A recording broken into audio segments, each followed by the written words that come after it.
ಪರಿಶುದ್ಧವಾದ ನಾಮದಲ್ಲಿ ನಿಮಗೆ ಶುಭಾಶಯಗಳು. ನಾವು ಕರ್ತನ ಪ್ರಾರ್ಥನೆ ಅಥವಾ ಶಿಷ್ಯರ ಪ್ರಾರ್ಥನೆ ಎಂಬ ವಿಷಯದಲ್ಲಿ ಧ್ಯಾನಿಸಿಕೊಂಡೇ ಬರ್ತಾ ಇದ್ದೀವಿ.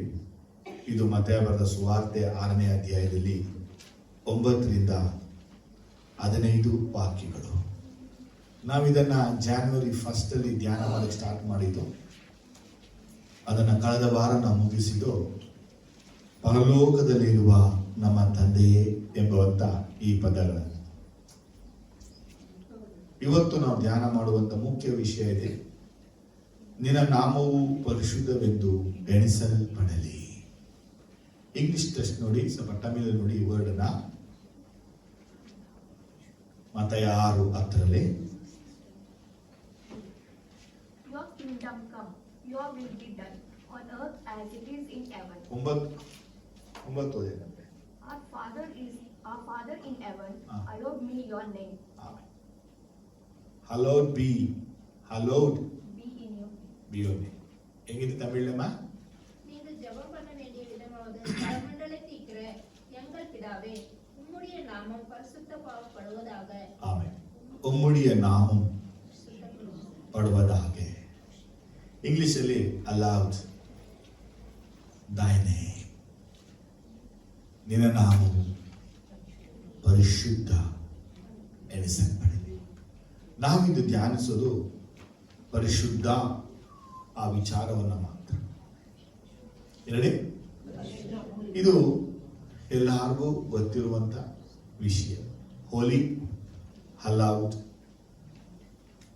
ಅಥವಾ ಸ್ಯಾಂಟಿಫೈ, ಕ್ಲೀನ್, ನಾನಾ ಪದಗಳು ಬರುತ್ತೆ.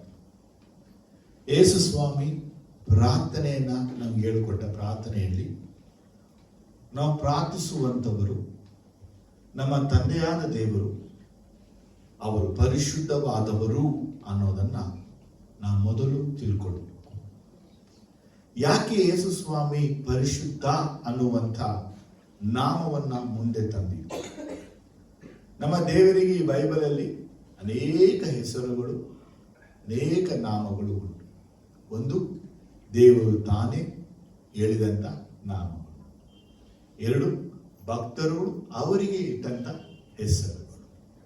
ಇವುಗಳ ಮಧ್ಯದಲ್ಲಿ ಪರಿಶುದ್ಧ ಅನ್ನುವಂಥ ಹೆಸರನ್ನೇ ಮಾತ್ರ ಜೀಸಸ್ ತಂದೆಯಾದ ದೇವರಿಗೆ ಹೋಲಿಸಿ ತೋರಿಸಿ ಹೇಳಿದಂತಹ ಒಂದು ಪ್ರಾರ್ಥನೆ. ನಾವು ಯಾವಾಗ ಎಲ್ಲಿ ಹೇಗೆ ಪ್ರಾರ್ಥಿಸ್ತೀವೋ, ಪ್ರಾರ್ಥಿಸುವಂತ ನಾವು ಒಂದು ವಿಷಯ ತಿಳಿದಿರಬೇಕು, ನಮ್ಮ ತಂದೆಯಾದ ದೇವರು ಪರಿಶುದ್ಧವಾದವರು, ಅವರ ನಾಮವು ಪರಿಶುದ್ಧವಾಗಿ ಎಣಿಸಲ್ಪಡಲಿ. ಅವರ ನಾಮ ಪರಿಶುದ್ಧ ಎಣಿಸಲ್ಪಡಲಿ ಅಂತ ಹೇಳುವಾಗ, ಆ ಪರಿಶುದ್ಧ ನಾಮದ ಬಳಿ ನಾವು ಹೋಗಿ ಪ್ರಾರ್ಥಿಸುವಾಗ, ನಾನು ದೇವರ ಬಳಿ ಹೋಗುವಾಗ ನಾನು ಏನು ಪ್ರಾರ್ಥಿಸ್ತಾ ಇದ್ದೀನಿ, ಹೇಗೆ ಪ್ರಾರ್ಥಿಸ್ತಾ ಇದ್ದೀನಿ ಅಂತ ನನ್ನನ್ನೇ ನಾನು ಪರೀಕ್ಷೆ ಮಾಡಿಕೊಳ್ಳಬೇಕು. ಯಾಕೆಂದ್ರೆ ಪರಿಶುದ್ಧ ದೇವರ ಬಳಿ ಹೋಗಿ, ಪರಿಶುದ್ಧ ನಾಮದ ಬಳಿ ಹೋಗಿ ನಾನು ಏನು ಕೇಳ್ತೀನಿ, ಏನು ಬೇಡ್ತೀನಿ ಅನ್ನೋದು ನಾನು ತಿಳ್ಕೊಂಡಿರ್ಬೇಕು. ಫ್ಯಾಕ್ಟ್ ಏನಂತ ಕೇಳಿದ್ರೆ, ಪರಿಶುದ್ಧ ದೇವರ ಬಳಿ ಹೋಗಿ ನಮ್ಮ ಇವಿಲ್ ಮೋಟಿವ್ನ ಇಟ್ಕೊಂಡು, ಕೆಟ್ಟ ಗುಣ, ಕೆಟ್ಟ ಸ್ವಭಾವ, ಕೆಟ್ಟ ನಡತೆ, ಕೆಟ್ಟ ಜೀವನ, ಕೆಟ್ಟ ಸಹವಾಸ, ಕೆಟ್ಟ ಮಾತುಗಳನ್ನ ಇಟ್ಟು ಪರಿಶುದ್ಧ ನಾಮ ಎಣಿಸಲ್ಪಡಲಿ ಅಂದ್ರೆ ಅದು ಖಂಡಿತ ದೇವರ ನಾಮ ಪರಿಶುದ್ಧವಾಗಿ ನನ್ನಿಂದ ಎಣಿಸಲ್ಪಡೋದಿಲ್ಲ. ಯೇಸು ಸ್ವಾಮಿ ಹೇಳಿಕೊಟ್ಟ ವಿಷಯ ಅಂದರೆ, ಪ್ರತಿಯೊಬ್ಬರು ದೇವರ ನಾಮ ಪರಿಶುದ್ಧವಾಗಿ ಎಣಿಸಲ್ಪಡುವಂತ ಜೀವನವನ್ನ ಮಾಡಬೇಕು ಅಂತ ಹೇಳುತ್ತೆ. ನಮ್ಮ ಪ್ರಾರ್ಥನೆಯಲ್ಲಿ ನಾವು ನಿನ್ನ ನಾಮ ಪರಿಶುದ್ಧವಾಗಿ ಎಣಿಸಲ್ಪಡಲಿ ಅಂತ ನಾನು ಬೇಡುವಾಗ, ನಾನು ಮೊದಲು ಪರಿಶುದ್ಧನಾಗಿರಬೇಕು, ನನ್ನ ಯೋಚನೆ ಪರಿಶುದ್ಧವಾಗಿರಬೇಕು, ನನ್ನ ಉದ್ದೇಶ ಪರಿಶುದ್ಧವಾಗಿರಬೇಕು, ನನ್ನ ನಡತೆ ಪರಿಶುದ್ಧವಾಗಿ ಇರಬೇಕು. ಹೀಗೆ ನಾನು ಪರಿಶುದ್ಧವಾಗಿ ಇಲ್ಲದೆ, ದೇವರೇ ನಿನ್ನ ನಾಮ ಪರಿಶುದ್ಧವಾಗಿ ಎಣಿಸಲ್ಪಡಲಿ ಅಂದ್ರೆ ಅದು ನನ್ನ ನಿಮಿತ್ತ ಪರಿಶುದ್ಧವಾಗಿ ಎಣಿಸಲ್ಪಡ್ತಾ ಇಲ್ಲ. ನನ್ನ ನಿಮಿತ್ತ ದೇವರ ನಾಮವು ದೂಷಣೆಗೂ ಅಥವಾ ನಿಂದೆಗೂ ಅಥವಾ ಅವಮಾನಕ್ಕೂ ಒಳಗಾಗ್ತಾ ಇದೆ ಅಂತ ಸ್ವಾಮಿ ನಮಗೆ ಹೇಳಿಕೊಟ್ಟಿರೋದು. ಆಮೇಲೆ ಪರಿಶುದ್ಧ ಅನ್ನುವಂಥದ್ದು ಇದು ಬರೀ ಕರ್ತನ ನಾಮ ಅಲ್ಲ, ಇದು ಕರ್ತನ ಒಂದು ವ್ಯಕ್ತಿತ್ವ. ಪರಿಶುದ್ಧ ಅನ್ನೋದು ಕೇವಲ ಕರ್ತನ ನಾಮ ಮಾತ್ರವಲ್ಲ, ಇದು ಕರ್ತನ ಕ್ಯಾರೆಕ್ಟರ್, ಆತನ ಗುಣ ಸ್ವಭಾವ. ಪರಿಶುದ್ಧ ಅನ್ನೋದು ಬರೀ ಆತನ ನಾಮವಲ್ಲ, ಪರಿಶುದ್ಧ ಅನ್ನುವುದೇ ದೇವರೇ ಆಗಿದ್ದಾರೆ. ಸೊ ಆತನನ್ನ ನಾವು ಪರಿಶುದ್ಧನೇ ತನ್ನ ಕರೆದರೂ, ನಾವು ಕರೆಯದೆ ಹೋದರೂ ಆತನು ಪರಿಶುದ್ಧನೇ. ನಾವು ನಮ್ಮ ಜೀವನದಲ್ಲಿ ಅವರನ್ನ ಪರಿಶುದ್ಧ ಅಂತ ಎಣಿಸಲ್ಪಟ್ಟಾಗ ಮಾತ್ರನೇ ನಮ್ಮ ಪ್ರಾರ್ಥನೆಗಳು ಆತನಿಗೆ ಸೇರಲ್ಪಡುತ್ತವೆ. ನಮ್ಮ ಜೀವನದಲ್ಲಿ ಆತನನ್ನ ಪರಿಶುದ್ಧ ಅಂತ ಎಣಿಸಲ್ಪಡದೆ ಹೋದರೆ ನಮ್ಮ ಪ್ರಾರ್ಥನೆಗಳಿಗೆ ದೇವರು ಉತ್ತರ ಕೊಡೋದಿಲ್ಲ. ಅಂದ್ರೆ ಹೀಗೆ ಹೇಳಕ್ ಇಷ್ಟಪಡ್ತೀನಿ, ನಾವು ಮಾಡುವ ಪ್ರತಿ ಕಾರ್ಯಗಳು, ನಾವು ನಡೆಸುವ ಪ್ರತಿ ಮಾತುಗಳು ಅಥವಾ ಕ್ರಿಯೆಗಳಲ್ಲಿ ಕರ್ತನು ಪರಿಶುದ್ಧನು ಅನ್ನೋದನ್ನ ನಮ್ಮ ಮುಖಾಂತರ ನಾವು ಜನರಿಗೆ ತೋರಿಸಬೇಕು. ನಡೆಯಿಂದಾಗಲಿ ನುಡಿಯಿಂದಾಗಲಿ ನಾವು ಏನೇ ಮಾಡಿದರೂ ಕರ್ತನ ಮಹಿಮೆಗಾಗಿ ಮಾಡಿರಿ ಎಂಬ ಪದದಂತೆ ನಮ್ಮ ನಡೆ, ನುಡಿ, ಜೀವನ, ಮಾತು, ಶೈಲಿ ದೇವರು ಪರಿಶುದ್ಧನು ಎಂಬುದನ್ನ ಪ್ರತಿಬಿಂಬಿಸಬೇಕು, ರಿಫ್ಲೆಕ್ಟ್ ಮಾಡಬೇಕು, ಅದನ್ನ ನಾವು ತೋರಿಸ್ಬೇಕು. ಇಟ್ ಇಸ್ ಕಾಲ್ಡ್ ಹೋಲಿ. ಆಮೇಲೆ ಈ ಪರಿಶುದ್ಧ ಅನ್ನುವಂಥ ಹೆಸರನ್ನು ತಗೊಂಡು ನಾನೊಂದು ಯೋಚನೆಯನ್ನ ಮಾಡಿದೆ. ಸ್ವಾಮಿ, ನಮ್ಮ ತಂದೆಯಾದ ದೇವರಿಗೆ ಹಲವು ನಾಮಗಳಿದ್ರು ನಿನ್ನ ನಾಮ ಪರಿಶುದ್ಧವಾಗಿ ಎಣಿಸಲ್ಪಡಲಿ ಅನ್ನುವಂಥ ವರ್ಡ್ ಅನ್ನ ಯಾಕೆ ತಗೊಂಡು ಬಂದ್ರು? ಆಗ ದೇವರ ಆತ್ಮನು ನನಗೆ ಹೇಳಿದಂತ ಒಂದು ವಿಚಾರ ಏನಂದ್ರೆ, ಭೂಮಿಯಲ್ಲಿ ದೇವರ ನಾಮ ಏನೆಲ್ಲ ಇದೆಯೋ ಎಲ್ಲ ನಾವು ಸೈತಾನ ಕದ್ಬಿಟ್ಟವ್ರೆ. ನಿಜಾನ? ಇವತ್ತು ನಮ್ಮ ದೇವರು ಸರ್ವಶಕ್ತ ದೇವರಿಂದ ಕರೆದ್ರೆ ಸೈತಾನ ಹೇಳ್ತಾರೆ ನಾನು ಸರ್ವಶಕ್ತನೇ ಅಂತ. ನಮ್ಮ ದೇವರು ಸರ್ವಜ್ಞೆಯಿಂದ ಕರೆದ್ರೆ ಅವನು ಹೇಳ್ತಾನೆ ನಾನು ಸರ್ವಜ್ಞಾನಿನೇ ಅಂತ. ನಾವು ನಮ್ಮ ದೇವ್ರು ನೋಡ್ಬಿಟ್ಟು ಯೆಹೋವ ಈರೇ ಅಂತ ಕರೆದ್ರೆ ಸೈತಾನ ನಾನೇ ಯೆಹೋವ ಈರೇ ಅಂತ. ಯಾಕಂದ್ರೆ ನಾನು ಒದಗಿಸ್ತೀನಿ, ನಾನು ಕೊಡ್ತೀನಿ. ದೇವರು ನಮಗಾಗಿ ಯುದ್ಧ ಮಾಡ್ತೇನೆ ಹೇಳಿದ್ರೆ ಸೈತಾನ ನಾನು ನಿಮಗಾಗಿ ಯುದ್ಧ ಮಾಡ್ತೀನಿ ಅಂತ ಹೇಳ್ತೀನಿ. ದೇವರ ನಾಮಗಳು ಬೈಬಲಲ್ಲಿ ಏನೆಲ್ಲ ಇದೆಯೋ ಆ ನಾಮಗಳೆಲ್ಲ ಸೈತಾನ ಕತ್ಕೊಂಡ್ಬಿಟ್ಟು ಅದು ಜನರಲ್ಲಿ ಎಲ್ಲಾ ಕಡೆ ಹರಡ್ಬಿಟ್ಟಿದೆ. ನಾವು ಸೇನೆಗಳ ಕರ್ತ ಅಂತ ಕರಿತೀವಿ, ಅವರ ಗಣಗಳ ಅಧಿಪತಿ ಅಂತ ಕರೀತಾರೆ.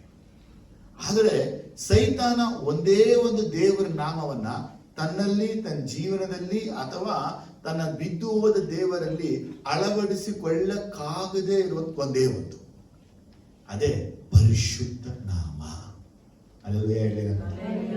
ಸೈತಾನಕ್ಕೆ steal any names of God. ದೇವರ ಯಾವ ಹೆಸರನ್ನು ಬೇಕಾದನ್ನು ಕದ್ಕೊಳ್ಬಹುದು, ಆದ್ರೆ ಪರಿಶುದ್ಧ ಅನ್ನುವಂಥದ್ದು ಕದ್ಕೊಳಕ್ಕಾಗಲ್ಲ. ಯಾಕಂದ್ರೆ ಅವನು ಪರಿಶುದ್ಧ ಅಲ್ಲ, ಅವನ ಮೋಟಿವ್ ಪರಿಶುದ್ಧ ಅಲ್ಲ, ಅವನ ಪರ್ಪಸ್ ಪರಿಶುದ್ಧ ಅಲ್ಲ, ಅವನ ವಿಲ್ ಪರಿಶುದ್ಧವಲ್ಲ, ಅವನ ಫಾಲೋವರ್ಸ್ ಪರಿಶುದ್ಧ ಅಲ್ಲ, ಈವನ್ ಅವನಿರುವಂತ ಸ್ಥಳವೂ ಪರಿಶುದ್ಧ ಅಲ್ಲ. ತಾನು ಯಾರ ಬಳಿ ಹೋಗ್ತಾನೆ, ತಾನು ಯಾರ ಬಳಿ ಸೇರ್ತಾನೆ, ತಾನು ಯಾರ ಬಳಿ ಪಡುತ್ತಾನೋ, ತನ್ನ ಸೇವಿಸುವಂತ ಎಲ್ಲಾ ಜನರಿಗೂ ಅವನು ಪರಿಶುದ್ಧ ಅನ್ನುವಂಥ ಪದವನ್ನು ಹೇಳದೇ ಇಲ್ಲ. ನಿಮ್ಮ ಕ್ರಿಯೆಗಳು, ಕಾರ್ಯಗಳು ಸಫಲವಾಗಬೇಕಾದ್ರೆ ಪಾಪವನ್ನ ಮಾಡಬೇಕು. ನಿಮ್ಮ ಕ್ರಿಯೆ ಸಫಲವಾಗಂದ್ರೆ ಹೊಲಸನ್ನ ತಿನ್ಬೇಕು. ನಿಮ್ಮ ಕ್ರಿಯೆನ ಕಾರ್ಯದಲ್ಲಿ ನೀವು ಹೊಲಸು ಜೀವನ ಮಾಡಬೇಕಂದ್ರೆ ಸೈತಾನ ಮೊದಲು ಹೇಳ್ತಾನೆ. ಯಾಕಂದ್ರೆ ಈವಿಲ್ ಡೀಡ್ಸ್, ಈವಿಲ್ ಥಿಂಗ್ಸ್ ಗಳನ್ನ ಮಾಡುವಾಗನೇ ಸೈತಾನ, ಈವಿಲ್ ಸ್ಪಿರಿಟ್ಗಳು ಅವರೊಳಗೆ ಪ್ರವೇಶಿಸಿ ಅವರೊಳಗೆ ಕಾರ್ಯವನ್ನ ಮಾಡೋದು. ಅದಕ್ಕೆ ನಾನು ನಿಮ್ಗೆ ಹೇಳೋದು ವಿಷಯ ಅಂದ್ರೆ, ನಮ್ಮ ದೇವರಂತೆ ಪರಿಶುದ್ಧನು ಯಾರು ಇಲ್ಲ, ನಮ್ಮ ದೇವರಷ್ಟು ಪರಿಶುದ್ಧನು ಯಾರು ಇಲ್ಲ. ದೇವರು ತನ್ನ ಪರಿಶುದ್ಧತೆಯಲ್ಲಿ ದೇವದೂತರು ಲೆಕ್ಕ ಹಾಕ್ತಿರ್ತಾನೆ. ಯಾವ ದೇವತರು ಎಷ್ಟು ಮಂತ್ರಿಗೆ, ಎಷ್ಟು ಡೈಮೆನ್ಷನ್, ಯಾವ ಲೆವೆಲ್ ಅಲ್ಲಿ ಹೋಲಿ ಆಗಿದ್ದಾರೆ ಅಂತೇಳಿ ದೇವರು ನೋಡ್ತಾನೆ. ಹಾಗಾಗಿ ನಾವು ಇವತ್ತು ಕಲಿಯುವಂತ ಮುಖ್ಯವಾದ 4 ವಿಷಯಗಳಿವೆ. ನಾವು ಆತನ ನಾಮ ಪರಿಶುದ್ಧವಾಗಿ ಎಣಿಸಲ್ಪಡಲಿ ಅಂದ್ರೆ ಅದನ್ನು ಹೇಗೆ ನಮ್ಮ ಜೀವನದಲ್ಲಿ ಅವರ ನಾಮವನ್ನ ಪರಿಶುದ್ಧವಾಗಿ ಎಣಿಸಲ್ಪಡಿಸ್ತೀವಿ. Amen, hallelujah. ಜೋರಾಗಿ ಬರ್ಲಿಲ್ಲ ಶಬ್ದ? ನೋಡಿ, ಮತ್ತೊಮ್ಮೆ ಹೇಳ್ತಾ ಇದ್ದೀನಿ, ಪರಿಶುದ್ಧ ಅನ್ನುವಂಥದ್ದು ನೀವು ಮತ್ತೆ ನಾನು ಆಗೋದಿಲ್ಲ. ಪರಿಶುದ್ಧ ಅನ್ನೋದು ದೇವರೇ ನಮ್ಮನ್ನ ಮಾಡಬೇಕು. ಪರಿಶುದ್ಧ ಅನ್ನೋದು ಭೂಮಿಯಲ್ಲಿ ಇಲ್ಲ. ಪರಿಶುದ್ಧ ಅನ್ನೋದು ಪರಲೋಕದಲ್ಲಿ ಇರುವಂಥದ್ದು. ಪರಿಶುದ್ಧ ಅನ್ನುವಂಥದ್ದು ಪರಲೋಕದಿಂದ ಬಂದು ನಮ್ಮಲ್ಲಿ ನೆಲೆಗೊಳ್ಳಬೇಕು. ಭೂಮಿಯಿಂದ ಹೋಗಿ ಪರಲೋಕ ನೆಲೆಗೊಳ್ಳುವಂಥದ್ದು ಅಲ್ಲ. ಪರಿಶುದ್ಧದ ಆರಂಭವೂ ಅಂತ್ಯವೂ, ಪರಿಶುದ್ಧ ಉದ್ಭವವು, ಪರಿಶುದ್ಧತೆಯ ಒಂದು ಪ್ರಾಮಾಣಿಕತೆ ಇರುವುದು ಪರಲೋಕದಲ್ಲಿ ಮಾತ್ರವೇ. ಪರಲೋಕದಲ್ಲಿ ನೀವು ಮತ್ತೆ ನಾನು ಹೋದ್ರೆ ಪರಿಶುದ್ಧದ ಎಲ್ಲೆಗಳನ್ನ ನಾವು ಕಾಣ್ಬೋದು. The levels of the holiness, ಪರಿಶುದ್ಧತೆಯ ಎಲ್ಲೆಗಳು. ಅದಕ್ಕಾಗಿನೇ ಭೂಮಿಯಲ್ಲಿ ದೇವರು ಟ್ಯಾಬರ್ನಾಕಲ್ ತಗೊಂಡು ಬಂದರು. ಟ್ಯಾಬರ್ನಾಕಲ್ ಉದ್ದೇಶ ಅಂದ್ರೆ ದೇವರು ಮಹಾಪರಿಶುದ್ಧನು, ಮಹಾಪರಿಶುದ್ಧ ಸ್ಥಳದಲ್ಲಿ ವಾಸ ಮಾಡುತ್ತಾನೆ ಎಂಬುದಾಗಿ.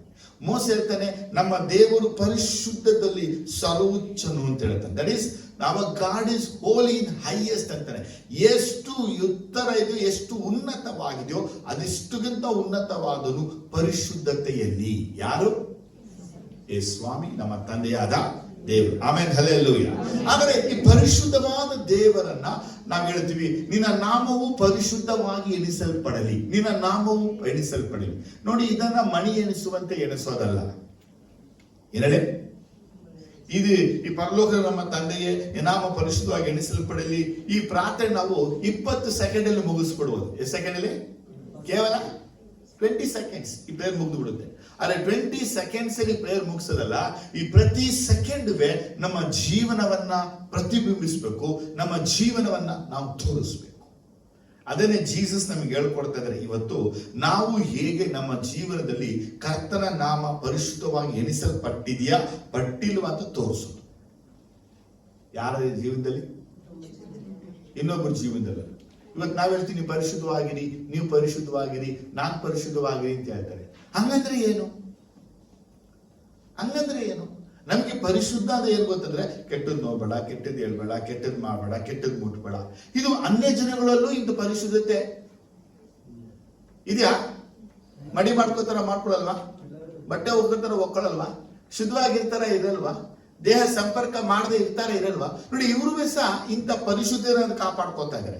ದೇವರು ಇದಕ್ಕಿಂತ ಮೀಸಲಾದ ಪರಿಶುದ್ಧತೆಯನ್ನ ನಮ್ಮಿಂದ ಎದುರು ನೋಡ್ತಾನೆ. ಆ ಪರಿಶುದ್ಧತೆ ಅನ್ನೋದು ಬರೀ ನಮ್ಮ ದೇಹದಲ್ಲಿ ಮಾತ್ರ ಅಲ್ಲದೆ, ನಮ್ಮ ಆತ್ಮ, ಪ್ರಾಣ, ಶರೀರ, ನಮ್ಮ ದೇಹ, ಆತ್ಮ, ಪ್ರಾಣ ಮೂರಲ್ಲೂ ಆ ಪರಿಶುದ್ಧತೆ ಮಟ್ಟವು ಲೆವೆಲಿಂದ ಲೆವೆಲ್ಗೆ ಹೋಗ್ತಾನೆ ಇರಬೇಕು. ಇವತ್ತು ನಾನು ಸುಳ್ಳು ಹೇಳಲ್ಲ, ಪರಿಶುದ್ಧ ಇಲ್ಲ ನನಗೆ. ನಾನು ಸುಳ್ಳು ಹೇಳ್ತೀನಿ, ನನಗೆ ಪರಿಶುದ್ಧ ಇದೆ, ನಾವ್ ಹೇಳ್ಕೋಬೇಕು. ನೀ ಸುಳ್ಳು ಹೇಳ್ತೀಯೋ, ನೀ ಸುಳ್ಳು ಹೇಳಲ್ವೋ, ಪರಿಶುದ್ಧ ಇದ್ದೇ ಇರುತ್ತೆ. ಆದ್ರೆ ಪರಿಶುದ್ಧ ನಿನ್ನೊಳಗಿದೆ ಅಂದ್ರೆ ನಿನ್ನಲ್ಲಿ ಸುಳ್ಳು ಅನ್ನೋದು ಹೊರಡಬಾರ್ದು. ಎಷ್ಟು ಜನಕ್ಕೆ ಅರ್ಥ ಆಗ್ತದೆ ಈಗ? ಆದ್ರೆ ನಾವು ಸುಳ್ಳು ಹೇಳಲ್ಲ, ಮೋಸ ಮಾಡಲ್ಲ, ಅನ್ಯಾಯ ಮಾಡಲ್ಲ, ಅಧರ್ಮ ಮಾಡಲ್ಲ, ಅಕ್ರಮ ಮಾಡಲ್ಲ, ವಂಚನೆ ಮಾಡಲ್ಲ. ಹಾಗಾಗಿ ನಾವೇನೋ ಬರ್ಕೋತೀವಿ, ನಾನು ಪರಿಶುದ್ಧವಾಗಿದ್ದೀನಿ. ಇನ್ನು ಕೆಲವರು ಧೂಮಪಾನ ಮಾಡ್ತಾರೆ, ಮದ್ಯಪಾನ ಮಾಡ್ತಾರೆ, ವ್ಯಭಿಚಾರ ಮಾಡ್ತವೆ, ಕೆಟ್ಟವರ ಸಹವಾಸ ಮಾಡ್ತಾರೆ. ನೋಡಿ, ಎಲ್ಲ ಪಾಪಿಗಳು, ನಾನು ಪರಿಶುದ್ಧ. ಅರೆ, ನಾವು ಇಂಥ ಪದಗಳನ್ನ ಇಟ್ಟುಕೊಂಡು ಇನ್ನೊಬ್ಬರನ್ನ ನೋಡಿ ನಮ್ಮನ್ನ ಹೋಲಿಸಿಕೊಳ್ಳುವುದಕ್ಕಿಂತ ನಾನು ನನ್ನ ಜೀವನದಲ್ಲಿ ದೇವರ ನಾಮವು ಎಷ್ಟರ ಮಟ್ಟಿಗೆ ಪರಿಶುದ್ಧವಾಗಿ ಎಣಿಸಲ್ಪಟ್ಟಂತೆ ನಡೆದಿದ್ದೀನಿ, ನನ್ನ ಕಂಪ್ಯಾರಿಸನ್ ಬೇಡ. ಯಾಕೆ? ಎಲ್ಲಾ ಮನುಷ್ಯರು ಪಾಪವನ್ನ ಮಾಡಿ ದೇವರ ಮಹಿಮೆಯನ್ನ ಹೊಂದದೆ ತಿಳ್ಕೊಳ್ಳೋದಲ್ಲ, ಒಂದದೇ ಹೋಗಿದ್ದ. ಅದರ್ಥ ಏನು? ಎಲ್ಲಾ ಮನುಷ್ಯರು ಸುಳ್ಳುಗಾರರು, ದೇವರೊಬ್ಬನೇ ಸತ್ಯವಂತ. ಎರಡು ವಾಕ್ಯ ಹೇಳುತ್ತಂದ್ರೆ, ದೇವರ ಮುಂದೆ ಒಂದು ನರ ಪ್ರಾಣಿ, ಒಂದು ಜೀವಿಯು ಪರಿಶುದ್ಧವಾಗಿ ಇಲ್ಲ ಅನ್ನೋದನ್ನು ಸೂಚಿಸಿ ಹೇಳುತ್ತೆ. ಹಾಗಾಗಿ ನಾವು ನಮಗಿಂತ ಮೇಲಿರೋ, ನಮಗಿಂತ ಕೀಳ ಬಳಿ ಹೋಗ್ಬಿಟ್ಟು ನಾ ಪರಿಶುದ್ಧವಾಗಿದ್ದೀನಿ, ನೋಡ್ದ ನನ್ನ ಜೊತೆ ಇದ್ದಾನೆ, ಅದಕ್ಕೆ ನಾನು ಪ್ರಾರ್ಥನೆ ಕೇಳ್ತಾನೆ ಅಂತ ಹೇಳಿ ನಾವು ಹೀಗೆ ಹಾಗೆ ಅಂತೇಳಿ ಹೆಮ್ಮೆಯ ಮಾತುಗಳನ್ನ, ಗರ್ವದ ಮಾತುಗಳನ್ನ ಹಾಡದೆ ನಮ್ಮ ಜೀವನದಲ್ಲಿ ಆತನ ನಾಮ ಪರಿಶುದ್ಧವಾಗಿ ಎಣಿಸಲ್ಪಡಲಿ ಅಂತ ಜೀವನ ನಾವು ಮಾಡಬೇಕು. ಬೆಳಗ್ಗೆ ಸರಿ ಹೇಳ್ತಿಲ್ಲ, ದೀಪ ಹೇಳ್ತಾ ಇಲ್ಲ. ಆಮೇಲೆ ಆದ್ರೆ ನನ್ನ ಜೀವನದಲ್ಲಿ ಆತನ ನಾಮ ಪರಿಶುದ್ಧವಾಗಿ ಎಣಿಸಲ್ಪಡ್ತಾ ಇದೆಯಾ, ಎಣಿಸಲ್ಪಡ್ತಿಲ್ವಾ? ಪ್ರಾರ್ಥನೆಗೆ ನಾ ಬಂದು ಪರದಲ್ಲಿ ವಾಸ ಮಾಡುವ ನಮ್ಮ ತಂದೆಯೇ ತನ್ನ ಪ್ರಾರ್ಥನೆಯನ್ನ ಪ್ರಾರಂಭಿಸಿಬಿಟ್ಟು ನನ್ನ ಜೀವನವು ಪರಿಶುದ್ಧತೆ ದೇವರಲ್ಲಿ ಎಣಿಸಲ್ಪಡದೆ ಹೋದ್ರೆ ಈ ಪ್ರಾರ್ಥನೆ ಮಾಡಕ್ಕೆ ದೇವರು ನನಗೆ ಒಪ್ಪಿಗೆ ಕೊಡೋದಿಲ್ಲ. ತಂದೆಯಾದ ದೇವರು ನಿನಗೆ ತಂದೆಯಾಗಬೇಕು, ಆ ತಂದೆಗೆ ನೀನು ಮಗನಾಗಿರಬೇಕು ಅಂದ್ರೆ ನಿನ್ನ ಜೀವನದಲ್ಲಿ ಆತನ ಪರಿಶುದ್ಧ ನಾಮವು ಪರಿಶುದ್ಧವಾಗಿ ಎಣಿಸಲ್ಪಡಬೇಕು. ಆ ಪರಿಶುದ್ಧವಾದ ದೇವರ ನಾಮ ನಿನ್ನ ಜೀವನದಲ್ಲಿ ಪರಿಶುದ್ಧವಾಗಿ ಎಣಿಸಲ್ಪಡದ ಹೋದರೆ ನಿನ್ನ ಪ್ರಾರ್ಥನೆಗೆ ದೇವರು ಉತ್ತರ ಕೊಡುವುದಿಲ್ಲ. ಅನೇಕರಿಗೆ ಪ್ರಾರ್ಥನೆಗೆ ಉತ್ತರದಿದೆ, ನೀವು ಪರಿಶುದ್ಧವಾಗಿಲ್ಲ ಕಣ್ರಿ, ಅದಕ್ಕೆ ನಿಮಗೆ ದೇವರು ಉತ್ತರ ಕೊಡಲಿಲ್ಲ ಅಂತ ಹೇಳ್ಬಿಡ್ತಾನೆ. ಅವಾಗ ಕೇಳುವಾಗ ನಾವು ಹೌದು ಕರೆಕ್ಟ್ ಅನ್ಕೋತೀವಿ. ಅದು ಇನ್ನೂ ಯೋಚನೆ ಮಾಡಿದ್ರೆ ಪಾಪಿಯಾಗಿದ್ದ ಜನ ಪ್ರಾರ್ಥನೆ ಕೇಳಿದ್ರು, ಹೌದಾ ಇಲ್ವಾ? ಯಾವಾಗ ದೇವರನ್ನ ಅರಿಯದೇ ಇದ್ದಾಗಲೇ ದೇವರ ಪ್ರಾರ್ಥನೆ ಕೇಳಿಬಿಟ್ರು. ಇವತ್ತೇ ಕೇಳದೆ ಹೋಗ್ತಾನೆ, ಇವತ್ತು ದೇವರ ಪ್ರಾರ್ಥನೆನ ಕೇಳ್ತಾರೆ. ಆದ್ರೆ ನಾವು ನಮ್ಮ ಜೀವನದಲ್ಲಿ ಆತನ ನಾಮ ಪರಿಶುದ್ಧವಾಗಿ ಎಣಿಸಲ್ಪಡುವಂತ ಜೀವನ ಮಾಡಿದ್ರೆ ಮಾತ್ರವೇ ಕರ್ತನು ಹೇಳ್ತಾನೆ, ಪ್ರಾರ್ಥನೆಯ ಹಕ್ಕು ನಿನಗೆ ಕೊಡ್ತೀನಿ. ಇದುವರೆಗೆ ಈ ಪದ ನಿಮ್ಗೆ ಕೇಳಿಲ್ಲ. ಅಥಾರಿಟಿ ಆಫ್ ಪ್ರೇಯರ್ ಕನ್ನಡ ತುಂಬಾ ಚೆನ್ನಾಗಿದೆ. ಪ್ರಾರ್ಥನೆಯ ಹಕ್ಕು. ದೇವರು ಯಾರ್ಯಾರ ಜೀವನದಲ್ಲಿ ಕರ್ತನ ನಾಮ ಪರಿಶುದ್ಧವಾಗಿ ಎಣಿಸಲ್ಪಟ್ಟಿರ್ತಾರೋ ಅವರ ನಡೆ ನುಡಿ ಜೀವನ ಮಾತಿನಿಂದ ದೇವರು ಅವರಿಗೆ ಪ್ರಾರ್ಥನೆಯ ಹಕ್ಕನ್ನ ಕೊಡ್ತಾನೆ. ಪ್ರಾರ್ಥನೆಯ ಹಕ್ಕು ಇರಲಿ ಅಂದ್ರೆ ಪ್ರೇಯರ್ ಮಾಡಕ್ಕೆ ನಾವು ಸಿಟಿಸನ್ಶಿಪ್ ಅಂತ ಹೇಳ್ತೀವೋ, ಅಮೆರಿಕನ್ ಸಿಟಿಸನ್ ಅಂತ ಹೇಳ್ತೀವೋ, ಅಥವಾ ರೋಮನ್ ಸಿಟಿಸನ್ ಹೇಳ್ತೀವೋ, ಹಾಗೆ ಪ್ರೇಯರ್ ನಮ್ಗೆ ಹಕ್ಕಾಗಿ ದೇವರು ಕೊಡ್ತಾನೆ.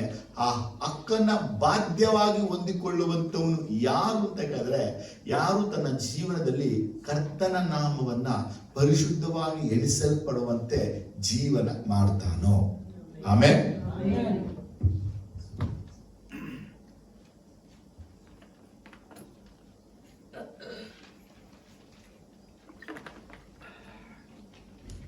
ಸತ್ಯವೇದದಲ್ಲಿ ಮೊದಲನೇದಾಗಿ ಸತ್ಯವೇದದಲ್ಲಿ ಯಾಜಕ ಕಾಂಡ 10ನೇ ಅಧ್ಯಾಯ ವಾಕ್ಯ 3ಕ್ಕೆ ನಾವು ತಿರುಗಿಸುವುದಾದರೆ, ಲೆವಿಟಿಕಸ್ ಚಾಪ್ಟರ್ 10 ವರ್ಸಸ್ 3. ಆಗ ಮೋಶೆ ಆರೋನರಿಗೆ, ಯೆಹೋವನು ಹೇಳಿದ ಮಾತಿಗೆ ಇದೇ ದೃಷ್ಟಾಂತ. ಆ ಮಾತು ಏನೆಂದರೆ, ನಾನು ಪರಿಶುದ್ಧನೆಂಬುದನ್ನು ನನ್ನ ಬಳಿಯಲ್ಲಿರುವವರ ಮೂಲಕವಾಗಿಯೇ ತೋರ್ಪಡಿಸುವೆನು, ಜನರೆಲ್ಲರಿಗೆ ತಿಳಿಯುವಂತೆ ನನ್ನ ಘನತೆಯನ್ನು ಸ್ಥಾಪಿಸುವೆನು ಎಂಬುದೇ ಎಂದು ಹೇಳಿದನು. ಅದಕ್ಕೆ ಆರೋನನು ಮೌನವಾಗಿದ್ದನು. ಇಂಗ್ಲಿಷ್ ನೋಡಿ. And Moses said to Aaron, "This is what the Lord is saying. The Lord spoke, saying, By those who come near me, I must be regarded as holy, and before all the people, I must be glorified." So Aaron held his peace. ನೋಡಿ, ಇಲ್ಲಿ ಏನ್ ನಡೀತು ಅಂದ್ರೆ, ಆರೋನಿನ ಇಬ್ಬರು ಮಕ್ಕಳು Nadab ಅಬಿಹು ಎಂಬುವರು ತಮ್ಮ ಧೂಪಾರತಿಯನ್ನ ತೆಗೆದುಕೊಂಡು ಯೆಹೋವನು ಆಜ್ಞಾಪಿಸದೆ ಇದ್ದ ಬೇರೆ ಬೆಂಕಿನಿಟ್ಟು ಅದರ ಮೇಲೆ ಧೂಪ ದ್ರವ್ಯವನ್ನು ಹಾಕಿ ಯೆಹೋವನ ಸನ್ನಿಧಿಯಲ್ಲಿ ಸಮರ್ಪಿಸಲಾಗಿ ಯೆಹೋವನ ಸಹಿತ ಬೆಂಕಿ ಹೊರಟು ಅವರನ್ನ ನಾಶ ಮಾಡಿತು. ಅವರು ಯೆಹೋವನ ಸನ್ನಿಧಿಯಲ್ಲೇ ಸತ್ತು ಹೋದರು. ಆಗ ಮೋಶೆಗೆ ದೇವರುವಂತ ಮಾತು, ಆ ಮೋಶೆ ಆರೋನಿಗೆ ಹೇಳುವಂತ ಒಂದು ಮಾತು. ಆರೋನಿಗೆ ಹೇಳ್ತಾರೆ, ಏನ್ ಹೇಳ್ತಾರೆ? ಯೆಹೋವನ ಮಾತಿಗೆ ಇದೇ ದೃಷ್ಟಾಂತ. What is this? ಆತನ ಮಾತು ಏನಂದ್ರೆ, ನಾನು ಪರಿಶುದ್ಧನೆಂಬುದನ್ನ ನನ್ನ ಬಳಿಯಲ್ಲಿ ಇರುವವರ ಮೂಲಕವಾಗಿಯೇ ತೋರ್ಪಡಿಸುವೆ. ನಾನು ಪರಿಶುದ್ಧ ಅನ್ನುವುದನ್ನ ನನ್ನ ಬಳಿಯಲ್ಲಿ ಯಾರಿರ್ತಾರೋ ಅವ್ರ ಮೂಲಕ ನಾನು ತೋರಿಸ್ತೇನೆ. ಇಂಗ್ಲಿಷಲ್ಲಿ ಐ ಆಮ್ ಹೋಲಿ ಅನ್ನೋದನ್ನ I will prove myself those who near are close ಅನ್ನುವಂತ ಪದ ಆಗುತ್ತೆ.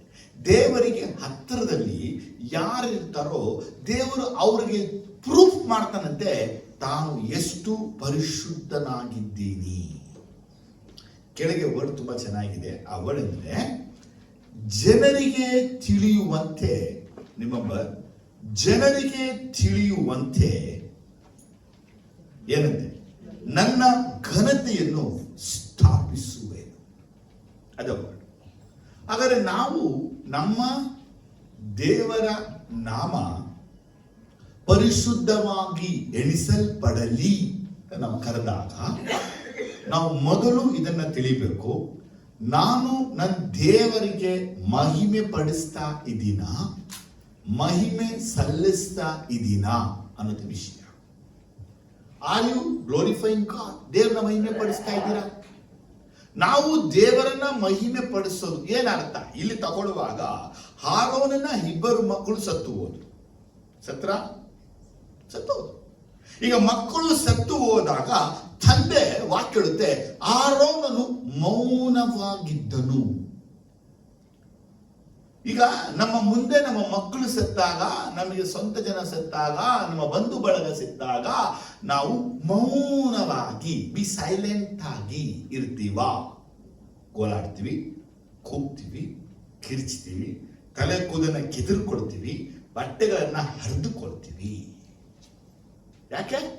ಅದು ನಮ್ಮ ದುಃಖವನ್ನ ತೋರಿಸ್ತೀವಿ. ಅಷ್ಟು ದುಃಖ ನಮ್ಮೊಳಗಿದೆ. ಆದ್ರೆ ಆರೋನನ ಮಕ್ಕಳು ಸತ್ತು ಹೋದಾಗ ಆರೋನ್ ಇದು ಯಾವುದನ್ನು ಮಾಡಿಕೊಳ್ಳದೆ ಮೌನವಾಗಿದ್ದ. ಯಾಕೆ ಮೌನವಾಗಿದ್ದ ಅಂದ್ರೆ ಕರ್ತನ ನಾಮಕ್ಕೆ ಘನತೆ ತರಬೇಕೀಗ. ಇಂಥ ವಿಷಯ ಕೇಳೀಗ. ಈಗ ದೇವರು ಇದ್ದಾನೆ, ಈ ಕಡೆ ಮಕ್ಕಳಿದ್ದಾರೆ, ಜೀವಂತ ದೇವರಿದ್ದಾನೆ, ಸತ್ತ ಮಕ್ಕಳಿದ್ದಾರೆ. ಈಗ ದೇವರು ಬಂದು ಮಾತಾಡ್ತಾ ಇದ್ದಾರೆ, ಆರೋನ್ ನನ್ನ ಘನತೆಯನ್ನ ನೀನು ಸ್ಥಾಪಿಸಬೇಕು. You shall establish my glory. ನನ್ನ ನಾಮ ಮಹಿಮೆ ನೀನು ಪಡಿಸ್ಬೇಕು. ಆ ನಾಮ ಮಹಿಮೆ ಪಡಿಸೋದು ಹೆಂಗೆ ಅಂತಂದ್ರೆ ನೀ ಮೌನವಾಗಿ ನೀ ಸುಮ್ಮನೆ ಇರಬೇಕು. ತಲೆ ಕೂದಲು ಕೆದರ್ಕೊಳ್ಳೋದು, ಬಟ್ಟೆ ಹರಿದುಕೊಳ್ಳೋದು, ದುಃಖದಲ್ಲಿ ಜೋರಾಗಿ ಕೂಗೋದು, ಕಿರ್ಚೋದು, ಹಳದನ್ನ ನೀ ಮಾಡಬಾರ್ದು. ಯಾಕಂದ್ರೆ ನಿನ್ನ ತಲೆಯ ಮೇಲೆ ಅಭಿಷೇಕದ ತೈಲ ಇದೆ. ಸ್ವಲ್ಪ ಗಮನಿಸಿ.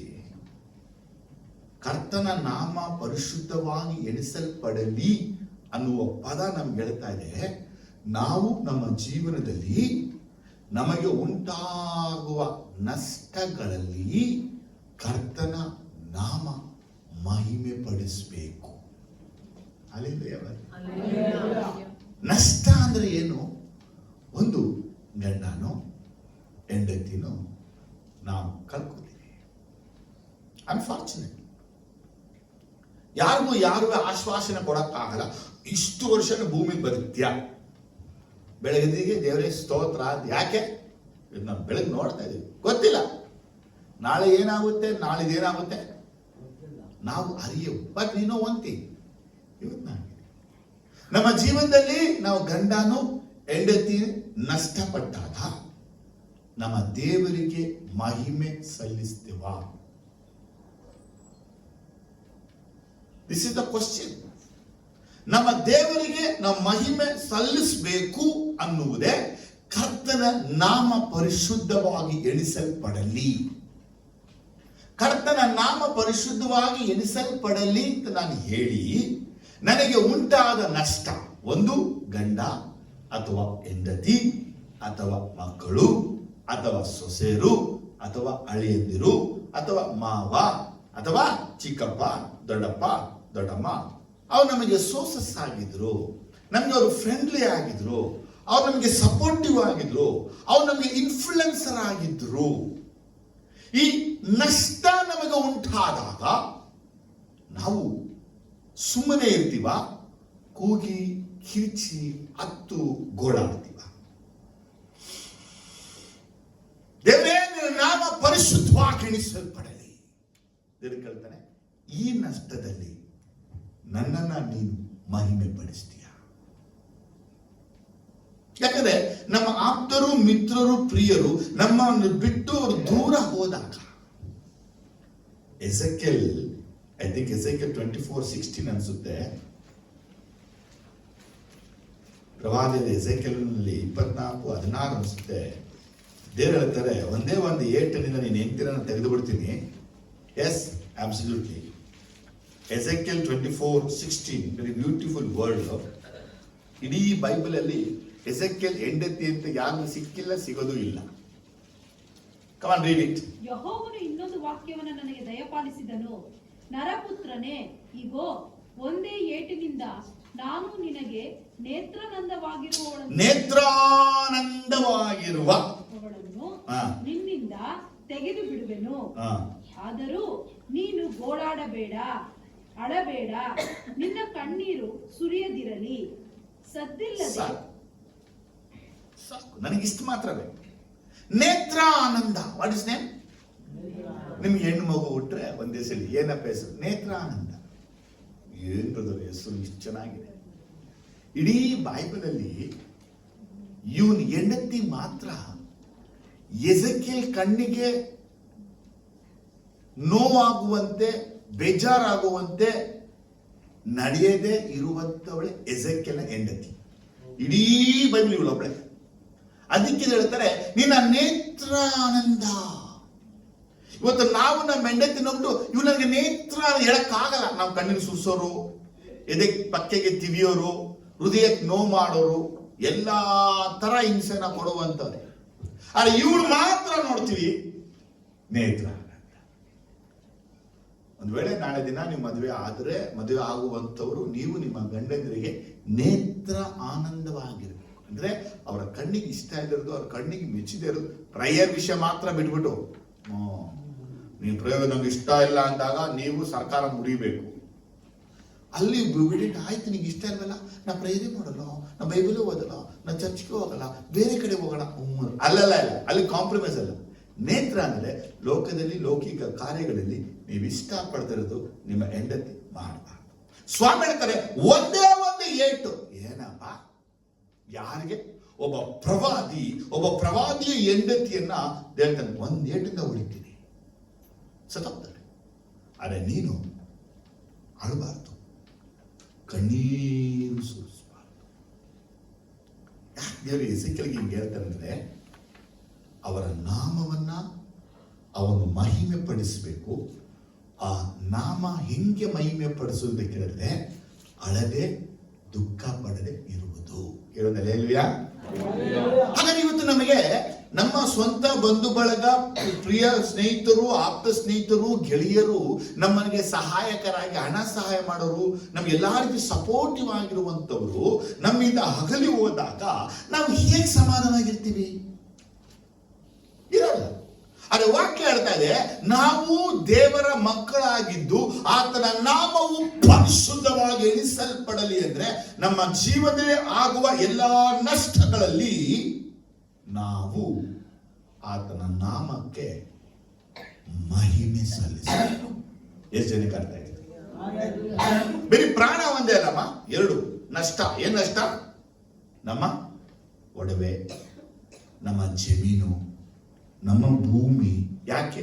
ನಮ್ಮ ದೇಹದಲ್ಲಿ ಆರೋಗ್ಯ, ನಮ್ಮ ಗಾಡಿಗಳಿಗೆ ನಷ್ಟ, ನಮ್ಮ ಬಿಸ್ನೆಸ್ ಅಲ್ಲಿ ನಷ್ಟ, ನಮ್ಮ ಹಣ ಎತ್ಕೊಂಡು ಯಾವನು ಓಡಿ ಹೋಗೋದು, ನಮಗೆ ನಾವು ಕಟ್ಟುವಂತ ಚೀಟಿ ಕಟ್ಟೋರು ಎತ್ಕೊಂಡು ಓಡೋ ಹೋಗೋದು, ಬ್ಯಾಂಕ್ ಮುಚ್ಕೊಂಡು ಹೋಗ್ಬಿಡೋದು, ಬ್ಯಾಂಕ್ ಝೀರೋ ಅಕೌಂಟ್ ಆಗ್ಬಿಡೋದು. ಇಂಥ ನಷ್ಟಗಳು ನಮಗೆ ಸಂಭವಿಸುವಾಗ ನಾವು ಅದ್ದು ಗೋಳಾಡಿ ಸಮಾಧಾನ ಕೆಡಿಸ್ಕೊಂಡು ಶಾಂತವಾಗಿರೋದಿಲ್ಲ. ಯಾಕಂದ್ರೆ ನಮಗೆ ನಾ ಕಷ್ಟ ಪಡ್ಕೊಡ್ತೇವೆ, ಹೊಟ್ಟೆ ಕಟ್ಟಿ ಬಾಯಿ ಕಟ್ಟಿ ಇಲ್ಲ ಇಲ್ಲ ಇಲ್ಲ ₹100 ಎಲ್ಲಿ ಇದೆಯೇ ನಿನ್ನ ಎಲ್ಲೇ ಹುಡುಕಿದ್ರು ₹5 ಅಂತ 1000 ಸಲ ಏನ್ ಮಾಡಿರ್ತೀವಿ. ಇವಾಗ ಹಣ ಹೊಂಟೋದಾಗ ನಾವು ಹೇಗಿರೋದು ಅರ್ಥ ಆಗ್ತದೆಯಾ? ನಿಮ್ಮ ಜೀವನದಲ್ಲಿ ಹಣವು, ಆಸ್ತಿಯು, ಅನುಕೂಲವು, ಆರೋಗ್ಯವು ನಷ್ಟ ಆದಾಗ ನೀವು ದುಃಖಪಟ್ಟು ಅಳದನ್ನ ಬಿಟ್ಟು ಕರ್ತನಿಗೆ ಮಹಿಮೆ ಸಲ್ಲಿಸಬೇಕು. ಅದಕ್ಕೆಳದು ನಿನ್ನ ನಾಮವು ಪರಿಶುದ್ಧವಾಗಿ ಎಣಿಸಲ್ಪಡಲಿ.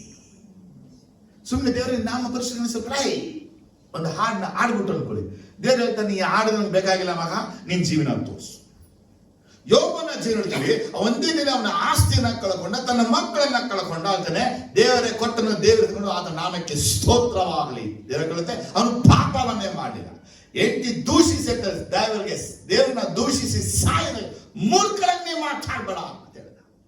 ಯಾಕಂದ್ರೆ ಯೋಬ ಚೆನ್ನಾಗಿ ತಿಳ್ಕೊಂಡನೆ, ದೇವರನ್ನ ನಾವು ಮಹಿಮೆ ಪಡಿಸಬೇಕಾದ ಸ್ಥಳ ನಮಗೆ ನಷ್ಟಗಳು ಉಂಟಾದಾಗ. ಆದ್ರೆ ನಾವು ಟ್ರೂ ಬಿಲೀವರ್ಗಳು ಅನ್ನೋದು ಗೊತ್ತಾಗದೆ ನಷ್ಟ ಉಂಟಾದಾಗ ನಮಗೆ ಕೋಪ, ಅವ್ರು ಬರ್ಲಿಲ್ಲ, ಇವ್ರು ಬರ್ಲಿಲ್ಲ, ಇವ್ರು ನೋಡ್ಲಿಲ್ಲ, ಅವ್ರು ನೋಡ್ಲಿಲ್ಲ, ಅವ್ರು ಕೊಡ್ಲಿಲ್ಲ, ಇವ್ರು ಕೊಡ್ಲಿಲ್ಲ, ಕೊನೆಗೆ ಮಣ್ಣ ಹಾಕಕ್ಕೆ ಇವ್ರು ಬರ್ಲಿಲ್ಲ. ಯಾಕೆ ಬರ್ಲಿಲ್ಲ? ಅದೆಲ್ಲ ವಿಚಾರವನ್ನ ಬದಿಗಿಟ್ಟು ನಿಮಗೆ ನೀವೇ ಆಲೋಚಿಸಿಕೊಳ್ಳಿ, ಈ ಒಂದು ಸಾವು ಇಂದ ನೀವು ದೇವರನ್ನ ಮಹಿಮೆ ಪಡಿಸಿದ್ರ, ಆತನ ನಾಮ ಪರಿಶುದ್ಧವಾಗಿ ಎಣಿಸಲ್ಪಡಲಿ ಅಂತೇಳಿ ನಿಮ್ಮ ಬಾಯ ಮಾತು ಅಥವಾ ನಿಮ್ಮ ನಡತೆಯಿಂದ ತೋರಿಸಿದ್ರ? ನಡೆದೋಯ್ತು, ಆಗೋಯ್ತು. ಮುಂದೆ ಇವತ್ತಿನಿಂದ ಮುಂದೆ ನಿಮ್ಮ ಜೀವನದಲ್ಲಿ ಎನಿ ಕೈಂಡ್ ಆಫ್ ಲಾಸ್, ಕೆಲಸ ಕಳ್ಕೊಳ್ಳೋದು, ಡೈವರ್ಸ್ ಆಗ್ಬಿಡೋದು, ಮಕ್ಕಳು ಬಿಟ್ಟು ಹೋಗ್ಬಿಡೋದು, ಅತ್ತೆ ನಮ್ಮನ್ನು ಓಡಿಸ್ಬಿಡೋದು, ಸ್ವಂತ ಜನ ಒದ್ಬಿಡೋದು, ನಮ್ಮ ಹತ್ರ ಎಲ್ಲ ಇದ್ದಾಗ ಇರುವೆಯಿಂದ ಮುತ್ಕೊಂಡಿದ್ರು, ಈಗ ಸಕ್ಕರೆ ಖಾಲಿ ಆಗ್ಬಿಟ್ಟು ನೋಡಿ ಥೂ ಚೀನ ಅಂತ ಇದ್ದಾರೆ. ಆ ಸಮಯಗಳಲ್ಲಿ ನಾವು ನಮ್ಮ ದೇವರನ್ನ ಮಹಿಮೆ ಪಡಿಸಬೇಕು. ಆತನ ನಾವು ಪರಿಶುದ್ಧವಾಗಿ ಎಣಿಸಲ್ಪಡಲಿ. ಆಗ ನಮ್ಮ ಬಾಯಲ್ಲಿ ಬರುವಂತ ಕೇವಲವಾದ ಮಾತು ನಮ್ಮ ಹತ್ರ ಇತ್ತು, ಎಲ್ಲ ಬರ್ತಾ ಇದ್ರು, ತಿಂತಾ ಇದ್ರು, ಕುಡಿತಾ ಇದ್ರು. ನಮ್ಮ ಹತ್ರ ಈಗಿಲ್ಲ, ಯಾರು ಬರಲ್ಲ. ಅವರೆಲ್ಲ ದೇವರು ಯಾಕೆ ದೂರ ಮಾಡ್ದ ಅಂದ್ರೆ ಆತನ ನಾಮ ಪರಿಶುದ್ಧವಾಗಿ ಎಣಿಸಲ್ಪಡಲಿ ಅಂತ ಆ ಪರಿಸ್ಥಿತಿಯಲ್ಲಿ ನಾವು ಮಹಿಮೆ ಪಡಿಸಕ್ಕಾಗಿನೇ ದೇವರೇ ನಿರ್ಮಾಣ ಮಾಡ್ತಾನೆ. ಜೋರಾಗಿ ಬಲಗಿ ಮೇಲೆ ಸುಮ್ಮನೆ ಅಲ್ಲ.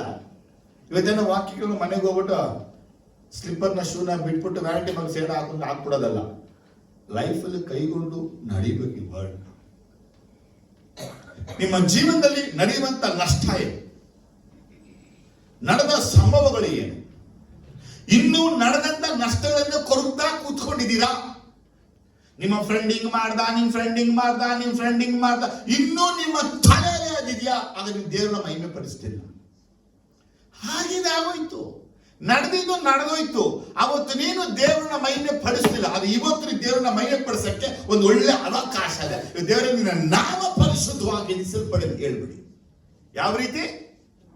ಮರೀರಿ, ಹಳೆದನ್ನ ಮರೀರಿ, ನಡೆದದನ್ನ ಮರೀರಿ, ನಡೆದ ಸಂಭವನ್ನ ಮರೀರಿ. ಆಗೋಯ್ತು. ಈಗ ನಾವು ಮುಂದೆ ದೇವರನ್ನ ಮಹಿಮೆ ಪಡಿಸೋಣ. ಅದೇ ನಮ್ಮ ಜೀವನದಲ್ಲಿ ಹಳೆ ವಿಷಯಗಳು ನಮ್ಮನ್ನು ಹಿಡಿದುಕೊಂಡು ಅವು ನಮ್ಮನ್ನ ಕಂಟ್ರೋಲ್ ಮಾಡ್ತಾ ಇದೆ.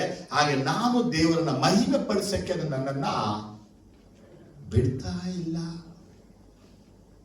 ಇರಡೆ ಅದು ನಮ್ಮನ್ನ ಬಿಡ್ತಾ ಇಲ್ಲ. ಹಾಗಾದ್ರೆ ನಿಮ್ಮನ್ನ ಬಿಡದೆ ಇರುವಂತಹ ಎಲ್ಲ ವಿಧವಾದ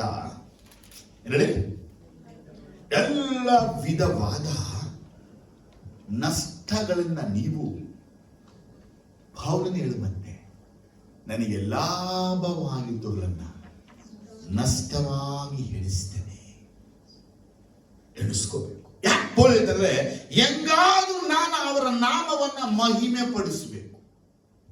ನಿಮಗೆ ಸಿಗುವಂತ ಕೆಲಸ ಅವ್ರಿಗೆ ಸಿಕ್ತು, ನಿಮಗೆ ಬೆರಬೇಕಾದ ಹಣ ಅವ್ರಿಗೆ ಬಂತು, ನಿಮ್ಗೆ ಬರಬೇಕಾದ ಸಬ್ಸಿಡಿ ಅವ್ರಿಗೆ ಬಂತು, ನಿಮಗೆ ಸಿಗಬೇಕಾದ ಬೆನಿಫಿಟ್ ಅವ್ರಿಗೆ ಸಿಕ್ತು, ನಿಮಗೆ ಬರಬೇಕಾದಂತ ಬ್ಲೆಸ್ಸಿಂಗ್ಸ್ ಅವ್ರಿಗೆ ಬಂತು.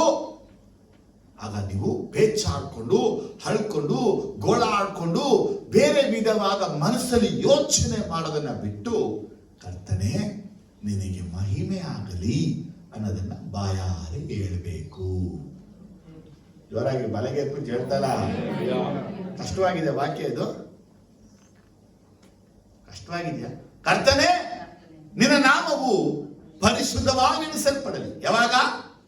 ಈ ತಿಂಗಳು ನಿಮಗೆ ಸಂಬಳ ಸಿಕ್ಕದೆ ಹೋದಾಗ, ಈ ತಿಂಗಳು ನಿಮ್ಮ ವರಮಾನ ಬರದೆ ಹೋದಾಗ, ಈ ತಿಂಗಳು ನಿಮಗೆ ಆಹಾರದ ಕೊರತೆ ಉಂಟಾದಾಗ, ಈ ತಿಂಗಳು ನಿಮಗೆ ಓಡಾಡಕ್ಕೆ ಕಷ್ಟ ಆದಾಗ, ನಿಮ್ಮ ಗಾಡಿ ಯಾರಿಗೆಲ್ಲ ಕೊಟ್ಟರು, ಇವತ್ತು ನಿಮ್ಗೆ ಯಾರು ಗಾಡಿ ಕೊಡದ ಪರಿಸ್ಥಿತಿಯಲ್ಲಿ, ನೀವು ಯಾರಿಗೆಲ್ಲ ಡ್ರಾಪ್ ಮಾಡಿದ್ರೆ ನಿಮ್ಗೆ ಡ್ರಾಪ್ ಯಾರು ಕೊಡದ ಪರಿಸ್ಥಿತಿಯಲ್ಲಿ, ನೀವು ಯಾರಿಗೆಲ್ಲ ಆಸ್ಪತ್ರೆಗೆ ಹೋಗಿ ಹಗಲು ರಾತ್ರಿ ಕಾದು ನಿಮ್ಗೆ ಆಸ್ಪತ್ರೆಗೆ ಬರದೇ ಇದ್ದಾಗ, ಯಾರಿಗಾಗೆಲ್ಲ ತಲೆಯೆಲ್ಲ ಕೆಡಿಸ್ಕೊಂಡು ಓಡಾಡಿದ್ರು, ಇವತ್ತು ನಿಮ್ಮ ವಿಷಯದಲ್ಲಿ ಯಾವುದು ತಲೆ ಕೆಡಿಸ್ಕೊಳ್ಳದೆ, ನಿಮಗೆ ಯಾವುದು ಸಹಾಯ ಮಾಡದೆ, ನೀವು ಒಬ್ಬಂಟಿಗರ ಅಸಹಾಯಕರಾಗಿ ಅಯ್ಯೋ ಅಂತ ಪರಿಸ್ಥಿತಿ ಕೂತುಕೊಂಡಾಗ ಅಯ್ಯೋ ಪದವನ್ನು ತೆಗೆದಿಟ್ಟು ಕರ್ತನೇ ನನ್ನ ಜೀವನದ ಮುಖಾಂತರ ನಿನ್ನ ನಾಮವು ಪರಿಶುದ್ಧವಾಗಿ ಎಣಿಸಲ್ಪಡಲಿ. ಹೇಗೆ ಮಾಡಿ ತಿಳಿಸ್ತಾರ? ಕರ್ತನಿಗೆ ಮಹಿಮೆಯಾಗಲಿ. ಜೋರಾಗಿ ಹೇಳಿ. ಅದಕ್ಕೆ ನೋಡಿ ಯೇಸು ಸ್ವಾಮಿನ ನೋಡಿ ಓಸಾನ ಓಸಾನ ಅಂತ ಎಲ್ಲ ಆಡಿದ್ರು. ಎಲ್ಲ ಓಸಾನ ಆಡ್ದಾಗ ಸ್ವಾಮಿ very good very good very good ಅಂತ ಯೇಸು ಹೇಳಲೇ ಇಲ್ಲ. ಯಾಕೆ? ಚೆನ್ನಾಗಿ ಗೊತ್ತು, ಇವತ್ತು ಆಡ್ತಾರೆ ಓಸಾನ, ನಾಳೆ ಏನ್ ಮಾಡ್ತಾರೆ? ಸಿಲುಬೆಗೆ ಹಾಕು ಅಂತಾರೆ. ಇವತ್ತು ಓಸಾನ ಆಡ್ದಾನೆ ಸಿಲುಬೆಗೆ ಹಾಕ್ತಾರೆ. ಅಯ್ಯೋ ನಿನ್ನ ಹೊಗಳುವಂತವರಿಗೆ ಅಯ್ಯೋ. ಇವತ್ತು ಹೊಗಳ್ತಾರೆ, ನೀನು ನಾಳೆ ತೆಗೆದುತ್ತಾರೆ. ಇವತ್ತು ನಿನಗೆ ಮೇಲೆತ್ತಾರೆ, ನಾಳೆ ಕೆಳಗಿಳಿಸ್ತಾರೆ. ಇವತ್ತು ನಾವು ಕೊಂಡಾಡ್ತಾರೆ, ನಾಳೆ ಧಿಕ್ಕರಿಸ್ತಾರೆ. ಇದೆಲ್ಲ ನಿನ್ನ ಲೈಫ್ ಅನ್ನ ಬ್ಯಾಲೆನ್ಸ್ ಮಾಡಬಾರ್ದು. ನಿನ್ನ ಲೈಫ್ ಅನ್ನ ಬ್ಯಾಲೆನ್ಸ್ ಒಂದೇ ವಿಷಯ, ಆತನ ನಾಮ ಪರಿಶುದ್ಧವಾಗಿ ಎಣಿಸಲ್ಪಡಬೇಕು. ಮನೆಯಲ್ಲಿದ್ರು, ಕಾಡಲ್ಲಿದ್ರು, ಆರೋಗ್ಯವಾಗಿದ್ರು, ಅನಾರೋಗ್ಯದಲ್ಲಿ ಇದ್ರು, ಕೆಲಸ ಇದ್ರು, ಕೆಲಸ ಇಲ್ಲ ಹೋದ್ರು, ಅನುಕೂಲ ಇದ್ರು, ಅನುಕೂಲ ಇಲ್ಲೇ ಹೋದ್ರು, ಸಹಾಯ ಇದ್ರು, ಅಸಹಾಯಕನಾದ್ರು, ಏನಿಲ್ಲ ಅಂದ್ರೂ ನಾನು ನನ್ನ ದೇವರನ್ನ ಮಹಿಮೆ ಪಡಿಸಬೇಕು. ಅದಕ್ಕೆ ಹೇಳುದು, ಆತನ ನಾಮವು ಪರಿಶುದ್ಧವಾಗಿ ಎಣಿಸಲ್ಪಡಲಿ. ಅರ್ಥ ಆಯ್ತರಾ? ಪುರುಷ ಎರಡನೇ ವಿಷಯ, ಯಾಜಕ ಕಾಂಡ 22ನೇ ಅಧ್ಯಾಯದಲ್ಲಿ 31, 32, 33 ಈ 3 ವಾಕ್ಯಗಳನ್ನು ಓದುವಾಗ ಹೇಗೆ ನಮ್ಮ ದೇವರ ನಾಮವನ್ನ ನಮ್ಮ ಜೀವನದಲ್ಲಿ ನಾವು ಪರಿಶುದ್ಧವಾಗಿ ಎಣಿಸಲ್ಪಡಲಿ ಅಂತ ಹೇಳುತ್ತೆ. ಯಾಜಕ ಕಾಂಡ, ಲೆವಿಟಿಕಸ್ ಚಾಪ್ಟರ್ 22, 31, 32 and 33. ಈ ನನ್ನ ಆಜ್ಞೆಗಳನ್ನು ನೀವು ಅನುಸರಿಸಿ ನಡೆಯಬೇಕು. ನಾನು ಯೆಹೋವನು. ನನ್ನ ಪರಿಶುದ್ಧ ನಾಮದ ಘನತೆಗೆ ಕುಂದು ತರಬಾರದು. ಇಸ್ರಾಯೇಲ್ಯರಲ್ಲಿ ನಾನು ಪರಿಶುದ್ಧನೆಂದೆಣಿಸಲ್ಪಡಬೇಕು. ನಾನು ನಿಮ್ಮನ್ನು ನನ್ನ ಸೇವೆಗೆ ಪ್ರತಿಷ್ಠಿಸಿಕೊಂಡ ಯೆಹೋವನು. ನಿಮ್ಮ ದೇವರಾಗುವುದಕ್ಕೆ ನಿಮ್ಮನ್ನು ಐಗುಪ್ತ ದೇಶದಿಂದ ಬರಮಾಡಿದೆನಲ್ಲ, ನಾನು ಯೆಹೋವನು. ಏನ್ ಸಿಕ್ತು ವರ್ಡ್ ನಿಮ್ಗೆ? ಆಮೇಲೆ ಇಂಗ್ಲಿಷ್ ಅಲ್ಲಿ ನೋಡಿ. Therefore you shall keep my commandments and perform them. I am the Lord. You shall not profane my holy name, but I will be hallowed among the children of Israel. I am the Lord who sanctifies you, who brought you out of the land of Egypt to be your God. I am the Lord. ಆಮೇಲೆ ಎರಡನೇದಾಗಿ ವಿಷಯ ಹೇಳ್ಕೊಡುತ್ತೆ, ನಮ್ಮ ಜೀವನದಲ್ಲಿ ಕರ್ತನ ನಾಮ ಪರಿಶುದ್ಧವಾಗಿ ಎಣಿಸಲ್ಪಡಬೇಕು. ಆ ಕರ್ತನ ನಾಮವನ್ನ ಪರಿಶುದ್ಧವಾಗಿ ಹೆಂಗ್ ಎಣಿಸದಂದ್ರೆ, ನಾವು ಆತನ ಆಜ್ಞೆಗಳಿಗೆ ವಿಧಿಯವ ಬೈ ಅಥವಾ ಥ್ರೂ ಅವರ್ ಒಬಿಡಿಯನ್ಸ್, ಹೇಳಿ ವಿಧಿಯತ್ವದ ಮುಖಾಂತರ ಕರ್ತನ ನಾಮವನ್ನ ನಾವು ಮಹಿಮೆ ಪಡಿಸಲು ಅಥವಾ ಆತನ ಪರಿಶುದ್ಧ ನಾಮ ಎಣಿಸಲ್ಪಡಲಿ. ನಿಮ್ಮಲ್ಲಿ ಯಾರಾದ್ರೂ ಆತನ ನಾಮ ಪರಿಶುದ್ಧವಾಗಿ ಎಣಿಸಲ್ಪಡಲಿ ಅಂತ ಹೇಳ್ತೀರಾ ಅಂದ್ರೆ, ನೀವು ಕರ್ತನಿಗೆ ವಿಧಿಯವಾಗಿ ಅಂದ್ರೆ, are you following commandments of God? ದೇವರ ಆಜ್ಞೆಗಳಿಗೆ ವಿಧಿಯರಾಗಿ ಆಜ್ಞೆಗಳನ್ನ ಪಾಲಿಸ್ತಾ ಇದ್ದೀರಾ? 32ನೇ ವಾಕ್ಯ ತುಂಬಾ ಹೇಳ್ತಾರೆ, ನಾನು ಯೆಹೋವನು, ನನ್ನ ಪರಿಶುದ್ಧ ನಾಮದ ಘನತೆಗೆ ಕುಂದು ತರಬಾರದು. ಏನಂತೆ ಇಂಗ್ಲಿಷ್ ಏನಂತದಕ್ಕೆ word? And you shall not profane my holy name. You shall not profane my name. ಅದು ಬಿಟ್ಟರೆ ಬೇರೆ ಇಂಗ್ಲಿಷ್ ಇಲ್ವಾ? ಅದೇನ ನೀವು ನನ್ನ ನಾಮಕ್ಕೆ ಕುಂದು ತರಬಾರದು. ಹೇಳ್ತಾರೆ, ಇಸ್ರಾಯೇಲ್ಯರಲ್ಲಿ ನಾನು ಪರಿಶುದ್ಧನೆಂದು ಎಣಿಸಲ್ಪಡಬೇಕು. ಏನಂತೆ? ಅದೇ ಹೇಳ್ತಾನೆ, ನಾನು ನಿಮ್ಮನ್ನು ನನ್ನ ಸೇವೆಗೆ ಪ್ರತಿಷ್ಠಿಸಿಕೊಂಡ ಯೆಹೋವನು, ನಿಮ್ಮ ದೇವರಾಗುವುದಕ್ಕೆ ನಿಮ್ಮನ್ನು ಐಗುಪ್ತ ದೇಶದಿಂದ ಬರಮಾಡಿದನಲ್ಲ, ನಾನು ಯೆಹೋವನು, ನಾನು ಯೆಹೋವನು, ನಾನು ಯೆಹೋವನು. ಈ ವರ್ಡ್ ದೇವರು ಮಾತಾಡ್ತಾ ಇದ್ದಾರೆ. ನಾವು ಆತನ ಆಜ್ಞೆಗಳನ್ನ ಪಾಲಿಸಬೇಕು. 22:17ನೇ ವಾಕ್ಯ ನೋಡಿದ್ರೆ, ಯೆಹೋವನ ಗೌರವಕ್ಕೆ ಯಾವ ಕುಂದು ಉಂಟಾಗದಂತೆ ಪೂರ್ಣಾಂಗವಾದ ಪಶುಗಳನ್ನೇ ಮೆಚ್ಚುಗೆಯಾದ ರೀತಿಯಲ್ಲಿ ಸಮರ್ಪಿಸುವಂತ ವಿಧಿ ಎಂಬುದಾಗಿ ಬಯಲ್ಪಟ್ಟಿದೆ. ಏನಂತೆ? ಯೆಹೋವನ ಗೌರವಕ್ಕೆ ಯಾವ ಕುಂದು ಉಂಟಾಗದಂತೆ ಪೂರ್ಣಾಂಗವಾದ ಪಶುಗಳನ್ನೇ ದೇವರಿಗೆ ಮೆಚ್ಚುಗೆಯಾದ ರೀತಿಯಲ್ಲಿ ಸಮರ್ಪಣೆ ಮಾಡಬೇಕು. ಒಬ್ಬ ಮನುಷ್ಯ ಅರಿಕೆ ಮಾಡ್ತಾನೆ, ಒಬ್ಬ ಮನುಷ್ಯ ಕಾಣಿಕೆನ ದೇವರು ಕೊಡ್ತಾನೆ ಅಂದ್ರೆ, ಅದು ಸರ್ವಾಂಗ ಹೋಮ ಮಾಡ್ತಾನೆ ಅಂದ್ರೆ, ಅದು ಕುರಿಯಾಗಲಿ ದನವಾಗಲಿ ಪೂರ್ಣಾಂಗವಾದ ಗಂಡ ಆಗಿರಬೇಕು. ಕೊಂದು ಕೊರತೆ ಇರುವಂತದನ್ನ ತರಬಾರದು, ಅದನ್ನ ಸಮರ್ಪಿಸಬಾರದು. ಯಾವನಾದ್ರೂ ಸಮಾಧಾನ ಯಜ್ಞವನ್ನ ಅರಿಕೆಯಾಗಲಿ ಕಾಣಿಕೆಯಾಗಲಿ ದನವನ್ನು ಅಥವಾ ಆಡು ಕುರಿನ ತಂದರೆ ಅದು ಸಮರ್ಪವಾಗಿ ಪೂರ್ಣಾಂಗವಾಗಿರಬೇಕು. ಅಲ್ಲಿ ಯಾವ ರೀತಿಯ ಕೊಂದು ಕೊರತೆಗಳು ಇರಬಾರದು. ಕುರುಡಾದದ್ದು, ಕುಂಟಾದದ್ದು, ಗಾಯವಾದದ್ದು, ಕಣ್ಣಿಲ್ಲದಿರುವುದು, ಕಜ್ಜಿಯಾಗಿರುವುದು, ತುರಿಯುಳ್ಳದು ಅಥವಾ ಕಣ್ಣಿಲ್ಲದೆ ಇರೋದು ಯೆಹೋವನಿಗೆ ಸಮರ್ಪಿಸಲೇಬಾರದು. ಯಜ್ಞವೇದಿ ಮೇಲೆ ಹೋಮ ಮಾಡಲು ಬಾರದು. ಓರಿ ಇಲ್ಲವೇ ಕುರಿಯ ಅವಯವಗಳಲ್ಲಿ ಏನಾದರೂ ಹೆಚ್ಚು ಕಡಿಮೆ ಇದ್ದರೆ ಅದನ್ನು ಕಾಣಿಕೆಗೆ ಸಮರ್ಪಿಸಬಹುದೇ ಹೊರತು ಹರಿಕೆಯಾಗಿ ಒಪ್ಪಿಸಲು ಸಮರ್ಪಕವಾಗುವುದಿಲ್ಲ. ಬೀಜ ಒಡೆದ ಕುಯ್ದ ಪಶುವನ್ನು ಯೆಹೋವನಿಗೆ ಸಮರ್ಪಿಸಕೂಡದು. ನಿಮ್ಮ ದೇಶದಲ್ಲಿ ಪಶುಗಳಿಗೆ ಹಾಗೆ ಮಾಡಲೇಬಾರದು.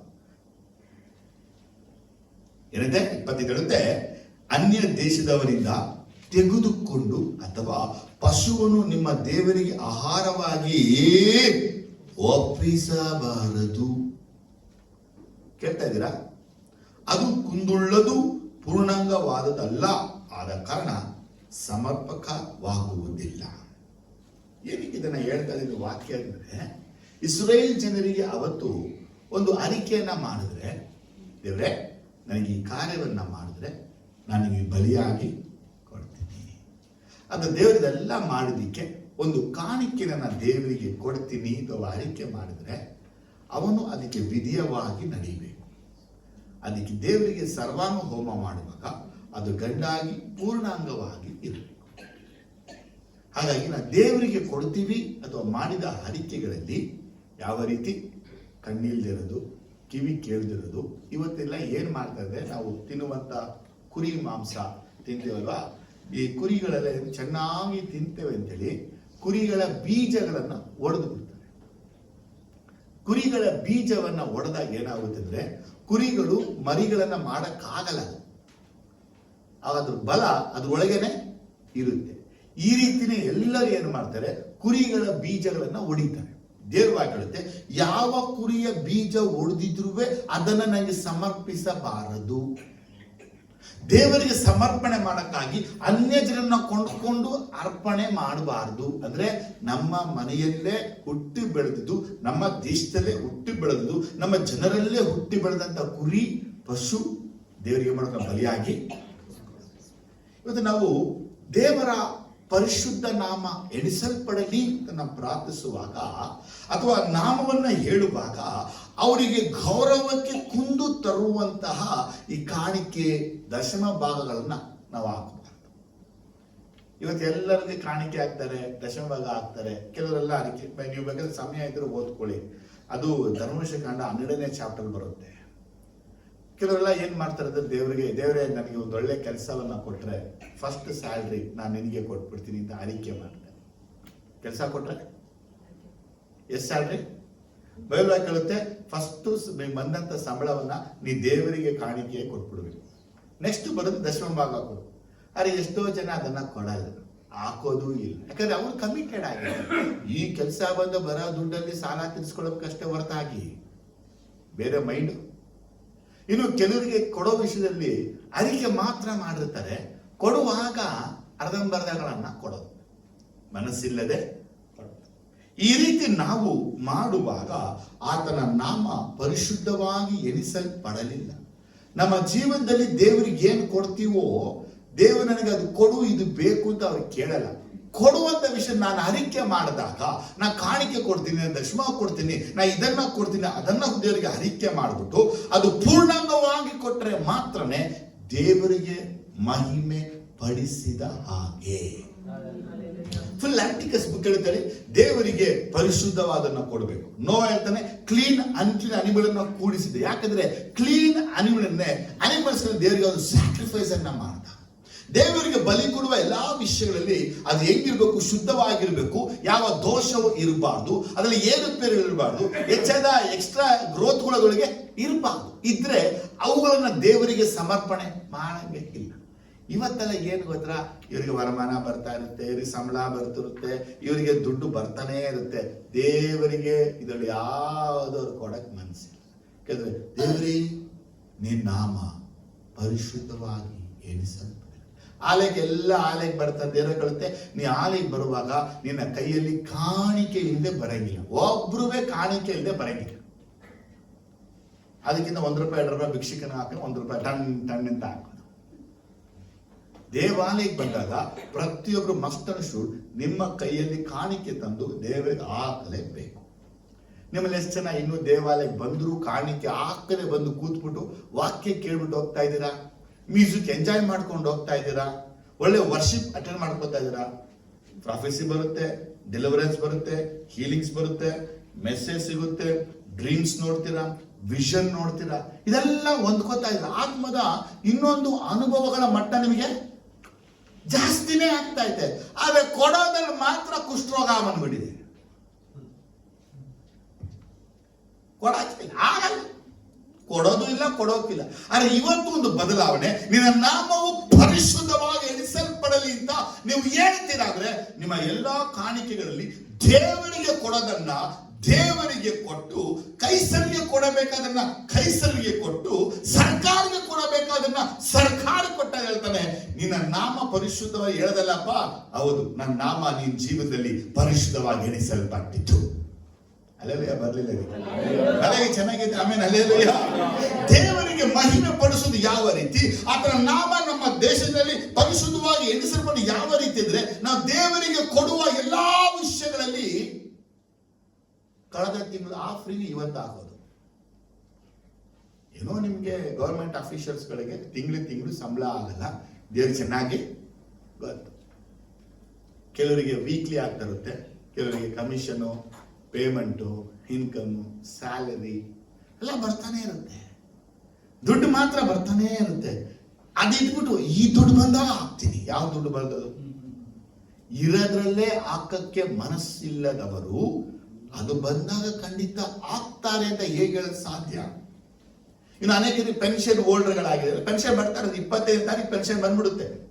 ಆ 25 ಪೆನ್ಷನ್ ಬಂದ್ರೆ ಅವ್ರು ದೇವ್ರಿಗೆ ಹಾಕಲ್ಲ, ಅವ್ರು ಹಾಕದ್ ಬರೋ ತಿಂಗಳು ಫಸ್ಟ್ ನೋಡ್ತಾರೆ. ಈ ತಿಂಗಳು ಆನಿವರ್ಸರಿ ಯಾರ್ದು, ಇದು ಬರ್ತ್ಡೇ ಯಾರ್ದು, ಇನಾಗ್ರೇಷನ್ ಏನು, ಫಂಕ್ಷನ್ ಏನು, ಪಾರ್ಟಿ ಏನು, ಇದೆಲ್ಲ ನೋಡ್ತಾರೆ ಫಸ್ಟ್.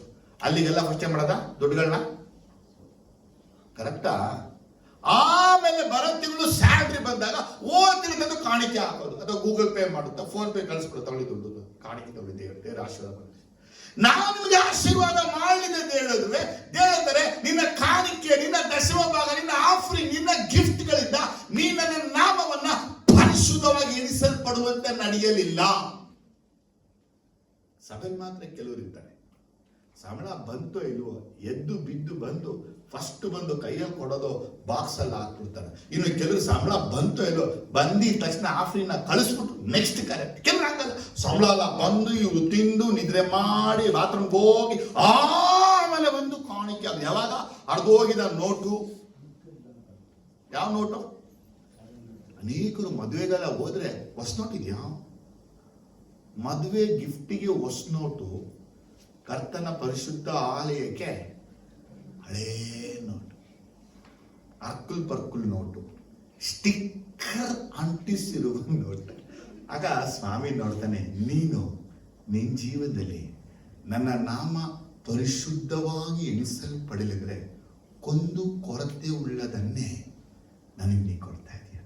ನಾನು ನಿನ್ನ ಕೊಂದು ಕೊರತೆಗಳೆಲ್ಲ ನೀಗಿಸ್ತಾ ಇದ್ದೀನಿ. ನಾನು ನಿನ್ನ ಕುಟುಂಬದಲ್ಲಿ ಆಶೀರ್ವಾದ ತರ್ತಾ ಇದ್ದೀನಿ. ನಾನು ಕೈ ಹಾಕುವ ಕೆಲಸಗಳಿಗೆ ಆಶೀರ್ವಾದ ತರ್ತಾ ಇದ್ದೀನಿ. ನಿನ್ನ ಮಕ್ಕಳನ್ನ ಕಾದು ಕಾಪಾಡಿ ನಡೆಸ್ತಾ ಇದ್ದೀನಿ. ನೀ ಕೆಲಸಕ್ಕೆ ಹೋಗುವಾಗ ಬರುವಾಗ ನೀನ್ ಜೊತೆನೇ ಇದ್ದೀನಿ. ನೀ ಕುಗ್ಗಿ ಹೋದಾಗ ಪ್ರವಾದನೆ ಕೊಡ್ತೀನಿ. ನಿನ್ನ ಬಳೆದು ಹೋದಾಗ ನಾನು ಸೇವಕರನ್ನ ಕಳಿಸ್ತೀನಿ. ನಿನಗೆ ವಾಕ್ಯ ಬೇಕು, ವಾಕ್ಯದಲ್ಲಿ ಬಲಪಡಿಸ್ತೀನಿ. ಎಲ್ಲಾ ರೀತಿಯಲ್ಲಿ ನಾನು ನಿನಗೆ ಸಹಾಯಕನಾಗಿ ನಿಂತಾಗ, ನಿನಗೆ ವರಮಾನ ಸಂಬಳ ಬಂದಾಗ, ಕೊಂದು ಕೊರತೆ ಉಳಿದ ತಂದನ್ನು ಸಮರ್ಪಿಸುವಾಗ ನೀ ನನ್ನ ನಾಮ ಪರಿಶುದ್ಧವಾಗಿ ಎಣಿಸಲ್ಪಡಿಸಲಿಲ್ಲ. Amen, hallelujah. ಎಷ್ಟು ಜನಕ್ಕೆ ಅರ್ಥ ಆಗ್ತಾ ಇದೆ? ಎಷ್ಟು ಜನಕ್ಕೆ ಅರ್ಥ ಆಗ್ತಾ ಇದೆ? ನೀವು ಸತ್ತೋಗಿದ್ದ ತಿಂತೀರಾ? ಇಲ್ಲ. ಮೀನು ಒಂದೇ ತಿನ್ನೋದು ನಾವು. ಎಲ್ಲ ಜನರು ನೋಡಿದ್ರೆ ಸತ್ತೋಗಿದ್ದ ಮೀನ ತಿಂತಾರೆ. ಯಾಕಂದ್ರೆ ಸಿಗ ಮೀನು ಯಾವುದು? ಸತ್ತೋಗಿದೆ ಮೀನು. ಯಾಕೆಂತ ಕೇಳಿದ್ರೆ, ಅಬ್ರಹಾಮನು ಈಸಾಕನಿಗೆ ಬಲಿಯನ್ನ ಕೊಡುವಾಗ ದೇವರಂತೆ ನಿನ್ನ ಕತ್ತಿಯನ್ನ ಹೊರಗೆ ಹಾಕು. ಆ ಕತ್ತಿ ಹೊರಗೆ ಹಾಕಿದಾಗ ಆ ಮೌರ್ಯ ದೇಶದಲ್ಲಿ ಅಲ್ಲಿ ಪಕ್ಕ ಎಲ್ಲೂ ಸಮುದ್ರ ನದಿಗಳು ಕಾಣಲಿಲ್ಲ, ಮೀನುಗಳೆಲ್ಲ ನಿಂತ್ಕೊಂಡು ನೋಡ್ತಿದ್ದಂತೆ. ಈಸಾಕನ ಬಲಿ ಕೊಡುವಾಗ ಕತ್ತಿ ಕೆಳಗೆ ಬಿದ್ದಾಗ ಮೀನುಗಳ ಕತ್ತಲ ಕಟ ಕಟ ಕಟ ಕಟ ಕಟಾಗುತ್ತೆ. ಯಾರು ಹೇಳ್ತಾರೆ? ಮುಸ್ಲಿಮ್ಸ್ ಹೇಳ್ತಾರೆ. ಅದಕ್ಕಾಗಿ ಮೀನ್ ಸತ್ರೂ ನಾವು ತಿಂತೀವಿ, ಅದಕ್ಕೆ ಬಿಸ್ಮಿಲ್ಲಾ ಆಗ್ಬಿಟ್ಟಿದೆ. ದೇವ್ರ ನಂಬಾಕಿ ಹೇಳಿದ ಬೈಬಲಲ್ಲಿ, ಸತ್ತಿದೆನಾ ನೀವು ತಿನ್ನಬಾರ್ದು, ಜೀವಂತವಾಗಿರೋದನ್ನೇ ಕೊಂದು ತಿನ್ನಿ. ಆದರೆ ದೇವರಿಗೆ ನಾವು ಕೊಡುವಂಥದ್ದು ಹೆಂಗಿರಬೇಕು? ಜೋರಾಗಿ ಅಲ್ಲೇಲುಯ್ಯ, ಅಲ್ಲೇಲುಯ್ಯಲ್ಲಮ್ಮ. ದೇವರಿಗೆ ಕೊಡುವಂಥದ್ದು ಹೆಂಗಿರ್ಬೇಕು?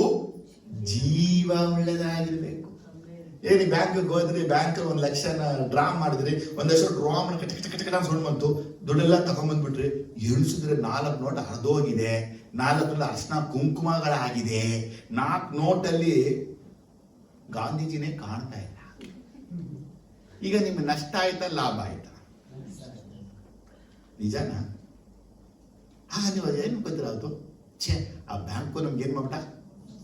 ಬ್ಯಾಂಕ್ ಏನಂತಾನೆ, ಹೋಗೋಕ್ಕಿಂತ ಮುಂಚೆ ಬ್ಯಾಂಕಲ್ಲಿ ಕ್ಲಾರಿಫಿಕೇಶನ್ ಮಾಡ್ಕೊಂಡೆ, ನೀವು ನೋಡ್ರಿ ಕೊಡ್ತೀನಿ, ಮನೆಗೆ ಹೋಗಿ ಚೇಂಜ್ ಮಾಡ್ರಿ ಅಂತಾನೆ. ಅವ್ನು ಹೇಳಿದ ಮಾತು ನಾವು ನಂಬಲೇಬೇಕು. ಹಾಗೆ ನಮ್ಮ ದೇವರಿಂದ ನೀವು ಎಲ್ಲಾ ರೀತಿ ಹೊಂದ್ಕೊಂಡು, ಏನು ಹೊಂದ್ಕೊಂಡಿದೀವಿ? ಒಂದಿಲ್ವಾ? ಎಲ್ಲ ಹೊಂದ್ಕೊಂಡು ಅವರ ನಾಮ ಪರಿಶುದ್ಧವಾಗಿ ಎಣಿಸಲ್ಪಡಲಿ ಅಂತ ನೀವು ಹೇಳ್ತೀರಾ ಅಂದ್ರೆ, ನೀವು ದೇವರಿಗೆ ಕೊಡುವಂತ ಎಲ್ಲದರೊಳಗೆ ಅವನ್ನ ಅತಿ ಶ್ರೇಷ್ಠವಾದದನ್ನ ಅವರಿಗೆ ಕೊಡಬೇಕು. ಎಷ್ಟು ಜನಕ್ಕೆ ಅರ್ಥ ಆಯ್ತು? ಇನ್ನು ಯಾರು ಕೊಡದೆ ಬಿಟ್ಬಿಟ್ಟಿದ್ರೋ ಕೊಡೋದನ್ನ ಸ್ಟಾರ್ಟ್ ಮಾಡಬೇಕು. ಅದರ ನಾಮ ಪರಿಶುದ್ಧವಾಗಿ ಎಣಿಸಲ್ಪಡಲಿ ಅಂದ್ಬಿಟ್ಟು ಕಳೆದ ತಿಂಗಳು ಈ ತಿಂಗಳು ಕೊಡೋದಲ್ಲ, ಪ್ರತಿ ತಿಂಗಳು ತಪ್ಪದೆ ದೇವರಿಗೆ ಕೊಡೋದನ್ನ ಕೊಡಿರಿ. ಕರ್ತನು ನಿಮ್ಮನ್ನು ಆಶೀರ್ವದಿಸಲಿ. ಆಮೇಲೆ 3ನೇದಾಗಿ ಅರಣ್ಯಕಾಂಡ 20ನೇ ಚಾಪ್ಟರ್ ಅಲ್ಲಿ 12ನೇ ವಾಕ್ಯಕ್ಕೆ ಬರುವಾಗ, ಅರಣ್ಯಕಾಂಡ 20ನೇ ಅಧ್ಯಾಯ 12ನೇ ವಾಕ್ಯದಲ್ಲಿ ಕರ್ತನ ನಾಮವನ್ನ ಯಾವ ರೀತಿ ಮಹಿಮೆ ನಾವು ಪಡಿಸೋದು ಅಥವಾ ಅದರ ನಾಮ ಪರಿಶುದ್ಧವಾಗಲಿ ಅಂತ ಹೇಗೆ? ಆಗ ಯೆಹೋವನು ಮೋಶೆ ಆರೋನರಿಗೆ, ನೀವು ನನ್ನನ್ನು ನಂಬದವರಾಗಿ ಇಸ್ರಾಯೇಲರ ಎದುರಿನಲ್ಲಿ ನನ್ನ ಗೌರವವನ್ನು ಕಾಪಾಡದೆ ಹೋದದರಿಂದ ಈ ಸಮೂಹದವರನ್ನು ನಾನು ಅವರಿಗೆ ವಾಗ್ದಾನ ಮಾಡಿದ ದೇಶದೊಳಕ್ಕೆ ನೀವು ಕರಕೊಂಡು ಹೋಗಕೂಡದು ಎಂದು ಹೇಳಿದನು. ಆಮೆನ್. ನಂಬರ್ಸ್ ಚಾಪ್ಟರ್ 20 ವರ್ಸಸ್ 12 ದೇವರು ಹೇಳ್ತಾ ಇದ್ದಾರೆ, ನೀವು ನನ್ನನ್ನು ನಂಬದವರಾಗಿ. ವರ್ಡ್ ಸೇಸ್ ನಂಬದವರಾಗಿ. ಇಂಗ್ಲಿಷ್ ಹೇಳ್ತಾ ಬರುತ್ತೆ, ಒಂದು ಬಿಲೀವ್, ಇನ್ನೊಂದು ಟ್ರಸ್ಟ್ ಅನ್ನುವಂಥ ಪದ. ನನ್ನ ಭರವಸೆ ಇಡಲಿಲ್ಲ, ನನ್ನ ವಿಶ್ವಾಸ ಇರಲಿಲ್ಲ, ನನ್ನ ಮೇಲೆ ನಂಬಿಕೆ ಬರಲಿಲ್ಲ. ಆತನ ನಾಮವು ಪರಿಶುದ್ಧವಾಗಿ ಎಣಿಸಲ್ಪಡಲಿ ಅಂತ ಹೇಳುವ ಪ್ರತಿಯೊಬ್ಬ ಮನುಷ್ಯನು ಅವನು ದೇವರನ್ನ ಸಂಪೂರ್ಣವಾಗಿ ನಂಬಿರಬೇಕು. ನಮಗೆ ನಂಬಿಕೆ ಸರಿಯಾಗಿಲ್ಲ ಅಂದ್ರೆ ಆತನ ನಾಮ ಪರಿಶುದ್ಧವಾಗಿ ಎಣಿಸಲ್ಪಡಲಿ ಅಂತ ನಾವು ಹೇಳಕ್ಕಾಗಲ್ಲ. ಇಲ್ಲೂ ಮತ್ತೆ ದೇವರು ಮೋಶೆ ಮತ್ತು ಆರೋನ್ ಮಾತಾಡ್ತಾ ಇದ್ದಾರೆ, ನೀವು ನನ್ನ ನಂಬಲಿಲ್ಲ. ಹೆಂಗ್ ಹೇಳಕ್ಕಾಗುತ್ತೆ? ಮೋಸೆ ಜನರ ನಡೆಸ್ಕೊಂಡು ಬಂದಿದ್ದಾನೆ, ಮೋಸೆ ದೇವರನ್ನ ನೋಡಿದ್ದಾನೆ, ದೇವರ ಜೊತೆ ನಡೆದಿದ್ದಾನೆ. ಅವನ ಮೇಲೆ ದೇವರು ಹಾಕಿದ ತಪ್ಪು, ಆರೋನ್ ಮೇಲೆ ದೇವರು ಹಾಕಿದ ತಪ್ಪು, ನೀವು ನನ್ನನ್ನ ನೋಡಿ. ಹೆಂಗಿದೆ ವರ್ಡ್? ಸ್ವಲ್ಪ ಈ ವರ್ಡ್ ನನಗೆ ದೇವರು ತೋರಿಸಿದಾಗ ಎಷ್ಟೋ ಸಲ ಮಾತಾಡಿದ್ವಿ ಇದನ್ನ, ಅರೆ ನೆನ್ನೆ ತೋರಿಸೋದು, ನೆನ್ನೆ ಮೊನ್ನೆ ತೋರಿಸುವಾಗ ಈ ವರ್ಡ್ ತುಂಬಾ ಟಚ್ ಆಗುತ್ತೆ. ಮೋಸೆ ಆರೋನ್ ದೇವರನ್ನ ನಂಬಿಲ್ಲ. ನಮ್ ಕಥೆಯೇನು? ನಿನ್ನೆ ನಂಬ್ಕೊಂಡು ಇವತ್ತು ನಂಬ್ಕೊಂಡು ನಾಳೆ ನಂಬಿಕೆದೇ ಇದೀವಾ? ಕಳೆದು ಹೋದಂತ ಒಂದು ಸನ್ನಿವೇಶಗಳಲ್ಲಿ ಶೋಧನೆ ದೇವರನ್ನ ನಂಬ್ಕೊಂಡಿದ್ದು, ನಾಳೆ ಬರುವ ಶೋಧನೆ ನಂಬ್ಕೊಂಡಿದೀವಾ? ಕಳೆದ ಹೋದ ಒಂದು ಆಸ್ಪತ್ರೆ ಅಡ್ಮಿಟ್ ಆದಾಗ ನನ್ನ ದೇವರ ತುಂಬಾ ನಂಬಿಕೆ ಇತ್ತು, ಈಗ ಮತ್ತೆ ಆಸ್ಪತ್ರೆ ಸೇರ್ತಿಲ್ಲ, ನನಗೆ ಆ ನಂಬಿಕೆ ಇದೆಯಾ? ಮನುಷ್ಯನ ಜೀವನವನ್ನ ದೇವರು ತೂಕ ಹಾಕುವುದು ನಂಬಿಕೆಯಲ್ಲಿ. ಇವತ್ತು ಅನೇಕರ ಕೆಲಸ ಇಲ್ಲ, ನಂಬಿಕೆ ಇದೆಯಾ? ನೀತಿವಂತನು ನಂಬಿಕೆಯಿಂದ ಜೀವಿಸ್ತಾನೆ. ನಾವು ಕೆಲಸ ಮಾಡಿದ್ರೆ ಜೀವಿಸ್ತೀವಿ. ನಮ್ಮೊಳಗಿನ ದೊಡ್ಡ ಕೊರತೆ ನಂಬಿಕೆ ಇಲ್ಲದ ಜೀವನ. ಹೇಳಿದೆ, ಏಸು ಕೊಡುಂಗಿ, ನೀ ಕಣ್ ಕಾಣ್ಲಿ, ಕಣ್ ಕಾಣ್ಬಿಡ್ತು. ನಾನು ಹೇಳ್ತೀನಿ ಕಣ್ ಕಾಣಲಿ, ಕಣ್ ಕಾಣಲ್ಲ. ಯಾಕೆ? ಯೇಸುಸ್ವಾಮಿ ನಾನು ಹೇಳಿದ್ರು ನಾನು ಅದೇ ಹೇಳ್ತೀನಿ. ನಿನ್ನ ನಂಬಿಕೆ ನಿನ್ನ ಶುದ್ಧ ಮಾಡಿದೆ, ನಿನ್ನ ನಂಬಿಕೆ ನಿನ್ನ ವಾಸಿ ಮಾಡಿದೆ, ನಿನ್ನ ನಂಬಿಕೆ ನಿನಗೆ ಬಿಡುಗಡೆ ಕೊಟ್ಟಿದೆ. ಆದ್ರೆ ನಿಮ್ಮ ನಂಬಿಕೆ ನಿಮ್ಗೆ ಇಲ್ಲ.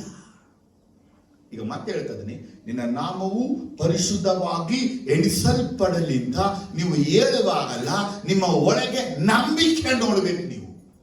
ನನ್ನ ದೇವರು ನನ್ನನ್ನ ಕರೆದಾಗ ನನಗೆ ನಂಬಿಕೆ ಇತ್ತು, ಇವತ್ತು ಆ ನಂಬಿಕೆ ನನ್ನೊಳಗಿದೆಯಾ? ನನ್ನ ದೇವರು ಆ ಕೆಟ್ಟ ಪರಿಸ್ಥಿತಿಯಲ್ಲಿ ನಾನು ನಡೆಸುವಾಗ ನನ್ನ ದೇವರನ್ನ ನಂಬಿದ್ದೀನಿ, ಈಗ ಅನುಕೂಲವಾದ ಪರಿಸ್ಥಿತಿ ಇರುವಾಗ ಆ ನಂಬಿಕೆ ನನ್ನೊಳಗಿದೆಯಾ? ನನ್ನನ್ನ ಜನರ ಜೊತೆ ಇದ್ದಾಗ ನಾನು ದೇವರ ನಂಬಿದೆ, ಈಗ ಜನರನ್ನ ಸಪರೇಟ್ ಮಾಡಿದ್ದಾರೆ, ನನಗೆ ಆ ನಂಬಿಕೆ ನನ್ನ ಹತ್ರ ಇದೆಯಾ? ಈಗ ಎಲ್ಲವನ್ನ ಕಳೆದುಕೊಂಡು ಏನಿಲ್ಲದ ಪರಿಸ್ಥಿತಿಯಲ್ಲಿದ್ದೀನಿ, ಈಗ ನನ್ನ ದೇವರ ಮೇಲೆ ನಂಬಿಕೆ ಇದೆಯಾ? ಸುಮ್ಮನೆ ಚರ್ಚಿಗೆ ಬಂದ್ಬಿಟ್ಟು ಹಲ್ಲೆಲೂಯಾ ಪ್ರೈಸ್ ದ ಲಾರ್ಡ್ ಅಂತ ಅಂದ್ಬಿಟ್ಟು ಹೋಗ್ಬಿಟ್ರೆ ದೇವ್ರ ನಮ್ಮ ಪರಿಶುದ್ಧ ಎಣಿಸಲ್ಪಡಲ್ಲ. ನಮ್ಮ ದೇವರು ಎಷ್ಟು ಪರಿಶುದ್ಧ, ಅವರ ನಾಮ ಎಣಿಸಲ್ಪಡಬೇಕು ಅನ್ನೋದ್ರೆ ನಮ್ಮ ನಂಬಿಕೆ ಬಹಳವಾಗಿದ್ದನ್ನೇ ಆತ ತುಂಬಾ ಪರಿಶುದ್ಧವಾಗಿದ್ದಾನೆ ಅಂತ ಅರ್ಥ. ನಾನು ನಾಮ ಪರಿಶುದ್ಧವಾಗಲಿ ಅಂದ್ಬಿಟ್ಟು ಆ ಯೇಸುವಿನ ನಂಬಿಕೆ ಇಲ್ಲದೆ, ಆ ತಂದೆ ಮೇಲೆ ನನ್ನ ನಂಬಿಕೆ ಇಲ್ಲದೆ, ಆ ಪವಿತ್ರಾತ್ಮನ ನಂಬಿಕೆ ನಾನು ಜೀವಿಸ್ತೀನಿ ಅಂದ್ರೆ ಏನ್ರಿ ಪ್ರಾರ್ಥನೆ ಮಾಡಿದ್ರಲ್ಲ ಆಗುತ್ತಾ? ನೋಡ್ಬೇಕು. ಪ್ರಾರ್ಥನೆ ಮಾಡಿದ್ರೆ ಆಗುತ್ತಾ ಗೊತ್ತಿಲ್ಲ. ಆದರೆ ನಿನ್ನ ಜೀವನದಲ್ಲಿ ಆತನ ನಾಮ ಪರಿಶುದ್ಧವಾಗಿ ಎಣಿಸಲ್ಪಡಲೇ ಇಲ್ಲ. ಸಮಯ ಇಲ್ಲ, ಸ್ವಲ್ಪ ವಿಷಯ ಹೇಳ್ತೀನಿ, ಸಹಿಸ್ಕೋತೀರಾ? ಅಲ್ಲೆಲ್ಲ ಹೇಳಿ ಜೋರಾಗಿ. ಈ ವಾಕ್ಯದಲ್ಲಿ ದೇವರು ಮಾತಾಡಿದಂತ ಮಾತು ತುಂಬಾ ದುಃಖ ಆಯ್ತು ನನಗೆ. ಮೋಶೆ, ಆರೋನ್, ನೀವು ಕಾನಾನಿಗೆ ಹೋಗಬಾರ್ದು. ಇವತ್ತು ದೇವರು ನಮ್ಮನ್ನು ನೋಡಿ, ನೀವು ಪರಲೋಕಕ್ಕೆ ಬರಬಾರದು, ಹೋಗಲ್ಲ ನಾವು. ಯಾಕಂದ್ರೆ ನಂಬಿಕೆ ಇಲ್ಲದವರು, ಪ್ರಕಟಣೆ 21 ವಾಕ್ಯ ಎಂಟು ಹೇಳುತ್ತೆ, ನಂಬಿಕೆ ಇಲ್ಲದವರು ದೇವರ ರಾಜ್ಯಕ್ಕೆ ಬಾಧಿಸ್ತಾರಲ್ಲ. ಏನ್ ನಂಬಿಕೆ ಇಲ್ಲ ನಿಮಗೆ? ಎಲ್ಲಾ ಪರಿಸ್ಥಿತಿಯಲ್ಲಿ ದೇವರ ಮೇಲೆ ನಂಬಿಕೆನ ಇಟ್ಟು ಇವತ್ತಿನ ಪರಿಸ್ಥಿತಿಯಲ್ಲಿ ನಿಮಗೆ ದೇವರ ಮೇಲೆ ನಂಬಿಕೆ ಇಲ್ಲ. ಅವತ್ತು ಎಲ್ಲಾ ವಿಷಯದಲ್ಲಿ ನಂಬಿಕೆ ಮಾತಾಡ್ಬಿಟ್ಟು ಇವತ್ತು ಯಾವ ವಿಷಯವೂ ನಂಬಿಕೆಯಾಗಿ ಮಾತಾಡ. ಒಬ್ರು ಹೇಳ್ತಾರೋ, ಬ್ರದರ್ ಜೋ ಬಳಿ ಗಣಗಣ ಜನ ಜನ ಹೊಡಿತಾ ಇದ್ರೆ ಬೆಳಗ್ಗೆ ಲೈಫ್ ಅಂದ್ರು. ಏನಂತೆ? ಜೋಬಲೆ ಗಣಗಣ ಜನ ಜನ ಅಂತ ಹೊಡಿತಾ ಇದ್ರು ಲೈಫ್ ಅಂದ್ರು.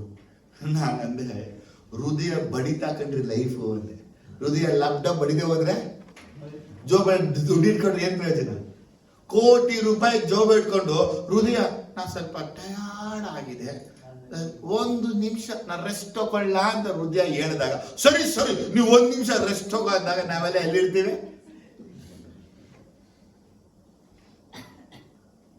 ಕಣ್ಣಿಗೆ ನಾವು ವಿಶ್ರಾಂತಿ ಕೊಡ್ತೀವಿ, ಹಲ್ಲುಗಳಿಗೆ ವಿಶ್ರಾಂತಿ ಕೊಡ್ತೀವಿ, ನಾಲಿಗೆಗೆ ವಿಶ್ರಾಂತಿ ಕೊಡ್ತೀವಿ, ರಹಸ್ಯ ಅಂಗಗಳಿಗೆ ವಿಶ್ರಾಂತಿ ಕೊಡ್ತೀವಿ. ನಮ್ಮ ದೇಹದ ಹೃದಯಕ್ಕೆ ವಿಶ್ರಾಂತಿನೇ ಇಲ್ಲ. ಹುಟ್ಟುವಂತ ಮೊದಲನೇ ದಿನದಿಂದ ಅದು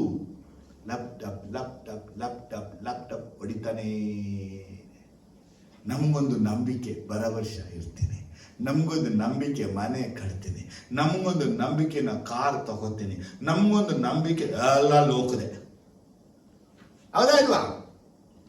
ನೀವು ಮುಂದೆ ನಾನು ಹೆಂಗ್ ಜೀವಿಸ್ತೀನಿ ನಮಗೆ ನಂಬಿಕೆ ಇದೆ. ಆದ್ರೆ ದೇವರ ಪರಿಶುದ್ಧ ನಾಮ, ದೇವರ ಪವಿತ್ರ ನಾಮ ಪರಿಶುದ್ಧವಾಗಿ ಎಣಿಸಲ್ಪಡುವಂತಹ ನಂಬಿಕೆ ನನ್ನಲ್ಲಿ ಇದೆಯಾ? ಕೇಳಿದ್ರೆ ವಿಜಯಮ್ಮ ಅಲ್ಲೆಲ್ಲುಯಾ, ಜೋರಾಗಿ ಅಲ್ಲೆಲ್ಲುಯಾ.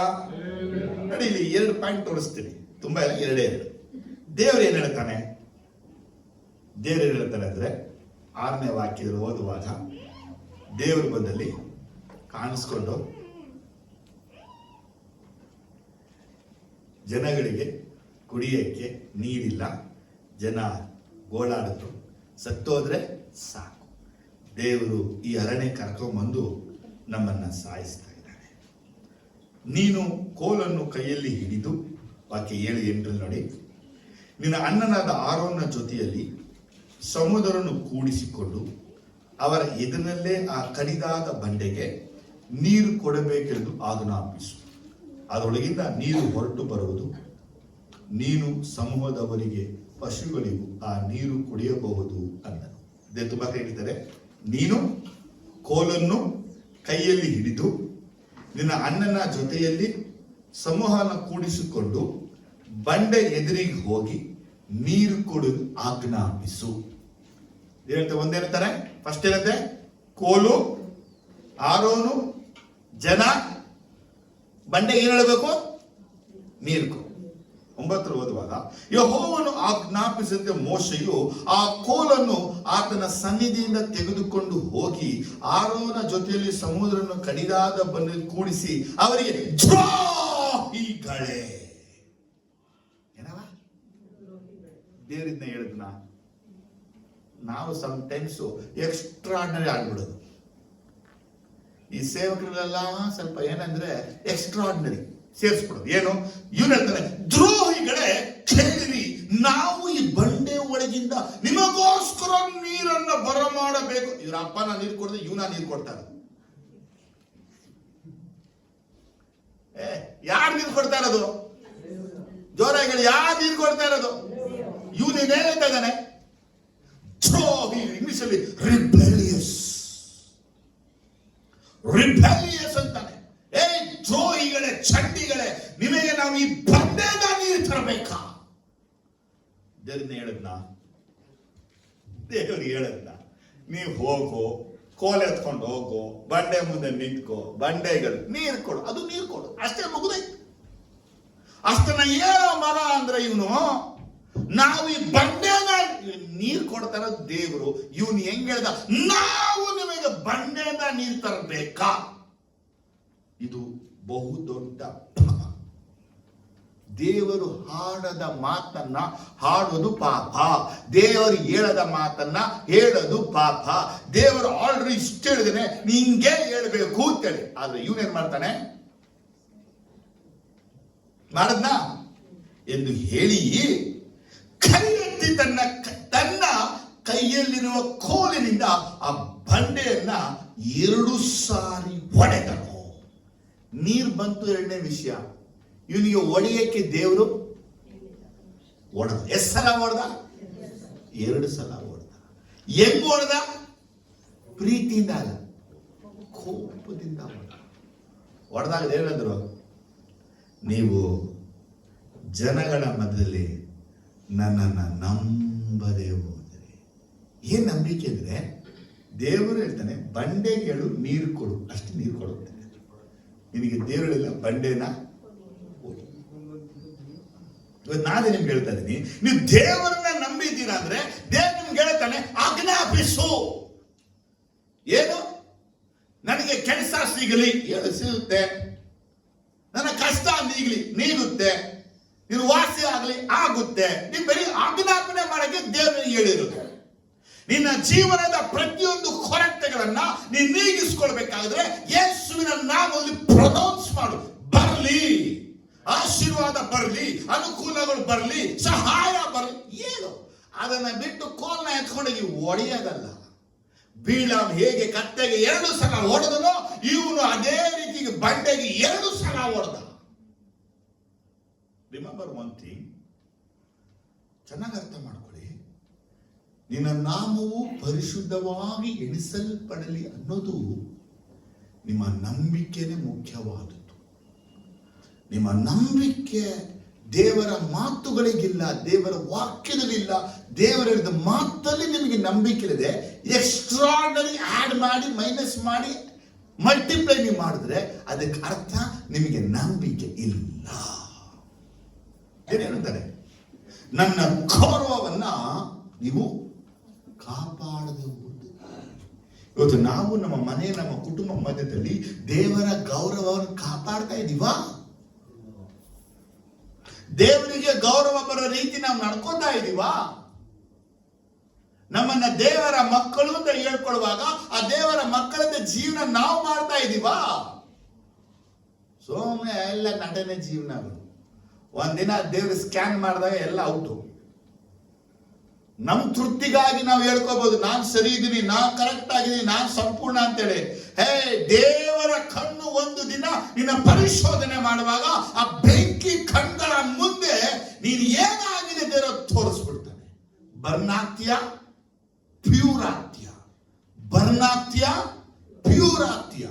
ಪ್ಯೂರ್ ಆಗಿದ್ರೆ ಪರಲೋಕ, ಬರ್ನ್ ಆದ್ರೆ ನರಕ. ಪುರಿದ ಮೂಲಕ ನನ್ನ ಪ್ರಶ್ನೆ, ಯೇಸಪ್ಪನನ್ನ ಎಷ್ಟು ನಂಬಿಲ್ಲ? ನಿಮ್ಮ ನಂಬಿಕೆ ಹೇಳುತ್ತೆ ಆತನ ನಾಮವು ಪರಿಶುದ್ಧವಾಗಿ ಎಣಿಸಲ್ಪಡಲಿ, ಆತನ ನಾಮವು ಪರಿಶುದ್ಧವಾಗಿ ಎಣಿಸಲ್ಪಡಲಿ, ಆತನ ನಾಮವು ಪರಿಶುದ್ಧವಾಗಿ ಎಣಿಸಲ್ಪಡಲಿ. ಆ ಪರಿಶುದ್ಧವಾಗಿ ಎಣಿಸಲ್ಪಡಲಿ ಹೇಳುವಾಗ ದೇವರು ಹೇಳದೆ ಇರುವುದನ್ನ ನೀವು ಹೇಳಬಾರದು. ಇವನು ಮೋಶೆ ಜನರಿಗೆ ದ್ರೋಹಿಗಳೇ, ರಿಬೆಲಿಯಸ್ ಇದ್ದಲ್ಲಿ ಅವನು ಯಾಕೆ ಹೇಳಬೇಕಾಗಿತ್ತು? ದೇವರು ಯಾವಾಗ ಹೇಳಿದೆ ಅದನ್ನ? ನಾವು ಮನಸ್ಸಿಗೆ ಬಂದ ಹಾಗೆ ವಿಶ್ವಾಸಿಗಳನ್ನ, ಸೇವಕರನ್ನ ಉಗಿಯೋದು ಭಯದಲ್ಲ. ದೇವರು ಯಾವಾಗ ಬೈತಾರೆ ಹೇಳಲ್ಲ. ನಾವು ಭಯೋದ್ರಿಂದ, ಉಗಿಯೋದ್ರಿಂದ ಯಾರು ಬದಲಾವಣೆ ಆಗಲ್ಲ. ಬರೆದು ನೀವು ಬೈಯುವುದರಿಂದ ಜನಗಳು ಮಾನಸಾಂತರ ಪಡೆದು ಎಲ್ಲ ಅವರ ಮನಸ್ಸನ್ನು ನಮ್ಮ ಕುರಿತು ಕೆಟ್ಟದ್ದು ಬಂದ್ಬಿಡುತ್ತೆ. ಕೆಟ್ಟದ್ದು ಬಂದ್ರೆ ಸಮಾಧಾನ ಚರ್ಚೆಗೆ ಅವ್ರು ಬರಲ್ಲ. ಇವತ್ತು ಅನೇಕರ ಮೆಂಟೆಡ್ ಇದ್ರೆ ಚೆನ್ನಾಗಿ ಉಗಿಬೇಕು, ಥೂ ಅಂತ ಉಗಿದ್ಬಿಡ್ಬೇಕು ಅಷ್ಟೇ.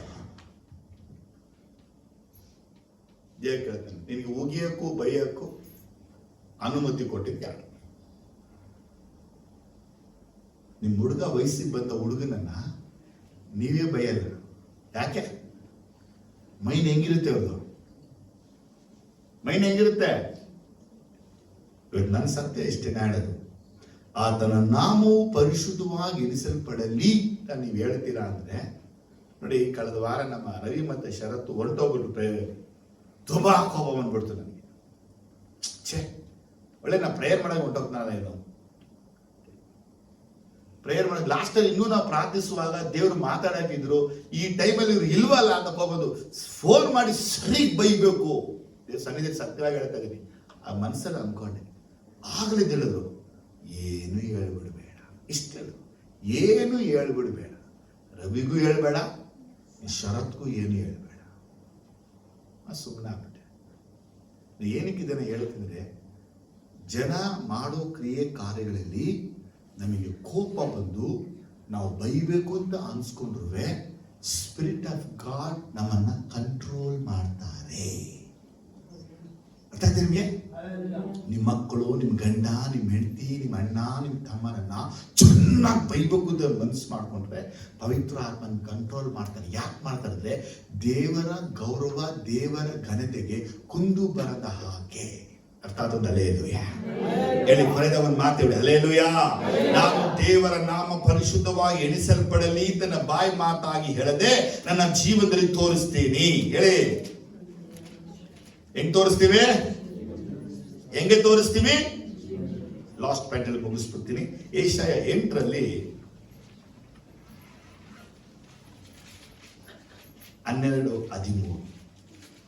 Last point. ಆತನ ನಾಮವು ಪರಿಶುದ್ಧವಾಗಿ ಎಣಿಸಲ್ಪಡಲಿ ಅಂತ ನಾವು ಹೇಳುವಾಗ ನಾವು ದೇವರಿಗೆ ಭಯಪಡಬೇಕು. We must fear God. Isaiah chapter 8 12-13.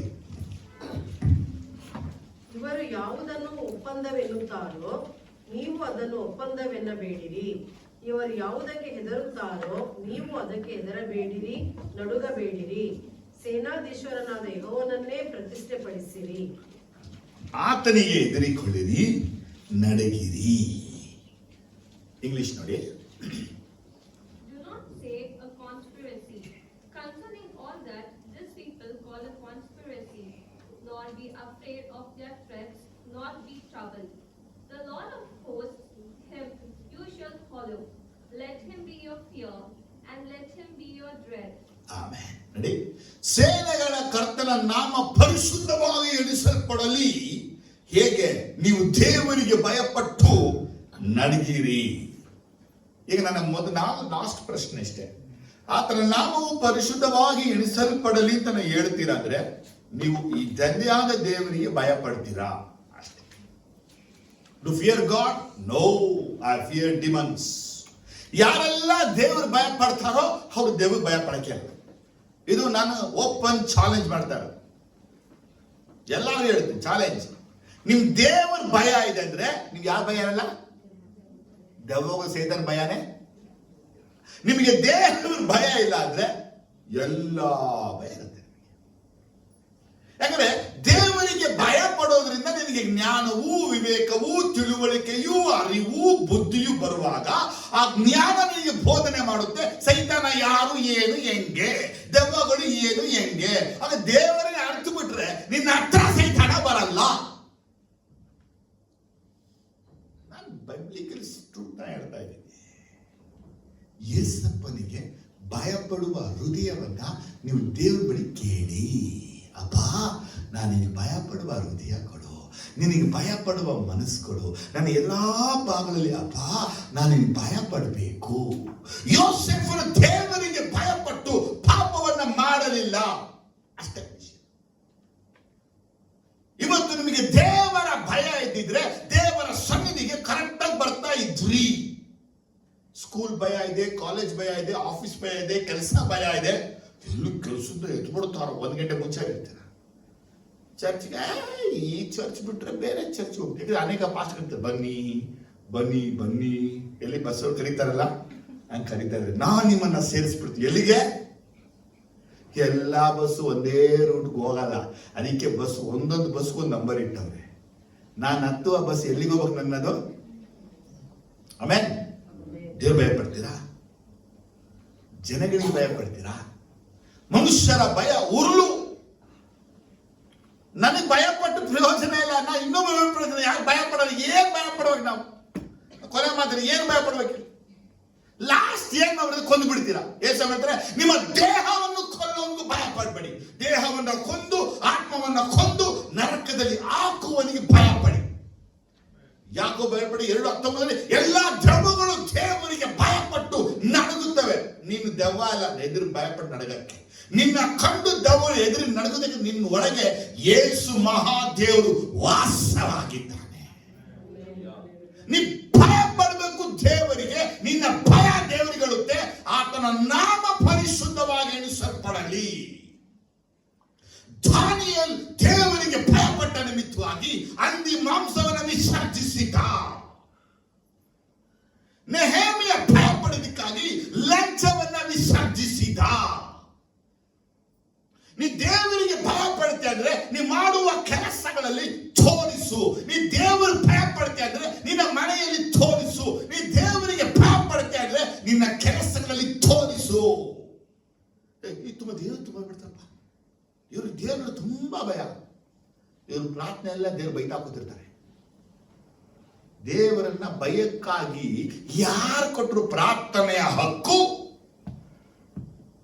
ನನ್ನ ಮಾತನ್ನ ಹೇಳಿದ್ರು, ಒಬ್ರು ವಿಷಯವನ್ನ ಹೇಳಿದ್ರು. ಅವ್ರಿಗಾಗಿ ನಾ ಪ್ರೇಯರ್ ಮಾಡ್ಬಿಟ್ಟು, ಪ್ರೇಯರ್ ಮಾಡಿ ಹೇಳಿ ಹೇಳಿ. ಹೌದು, ಅನೇಕರು ಹೇಳ್ತಾರೆ ಪ್ರೇಯರ್ ಮಾಡಿದಾಗ ದೇವರು ಪ್ರಕಟಣೆ ಕೊಡ್ತಾರೆ. ಸ್ವಾಮಿ ನನ್ನೊಟ್ಟಿಗೆ ಮಾತಾಡೋ ವಿಷಯ ಒಂದು ವಿಚಾರ. ಅದಕ್ಕೆ ಒಂದು ವಿಷಯನ ಹೇಳಿದ್ರು. ನಮ್ಮ ಮಕ್ಕಳು ಪಕ್ಕದ ಮನೆ ಮಕ್ಕಳು ಮೇಡಿಟ್ಕೊಳ್ಳೋಣ. ನಮ್ಮ ಮಕ್ಕಳು ಅಂದಾಗ ಈ ಓಫ್ರನ್ನ ಫ್ಯಾಮಿನ ಅವರು ಡ್ಯಾಡಿ ನನಗೆ ಇದು ಇಸ್ಕೊಡು ಅದು ಇಸ್ಕೊಡು ಅಂತ ಅವ್ರಿಗೆ ಏನು ಕೊಟ್ಟಿದ್ದೀವಿ?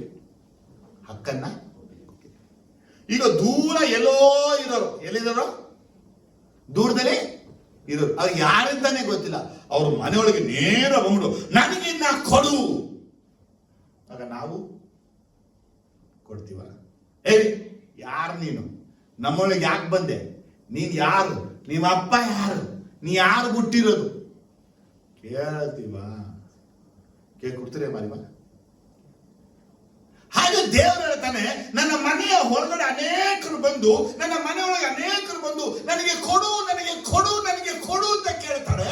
ಅದು ಇವ್ರು ನನ್ನ ಮಕ್ಕಳಲ್ಲ. ನನ್ನ ಮಕ್ಕಳು ಮಾತ್ರ ನನ್ನ ಆಶೀರ್ವಾದ ಬೆನಿಫಿಟ್ ಅನ್ನು ಹೊಂದಿಕೊಳ್ಳಕ್ಕಾಗೋದು.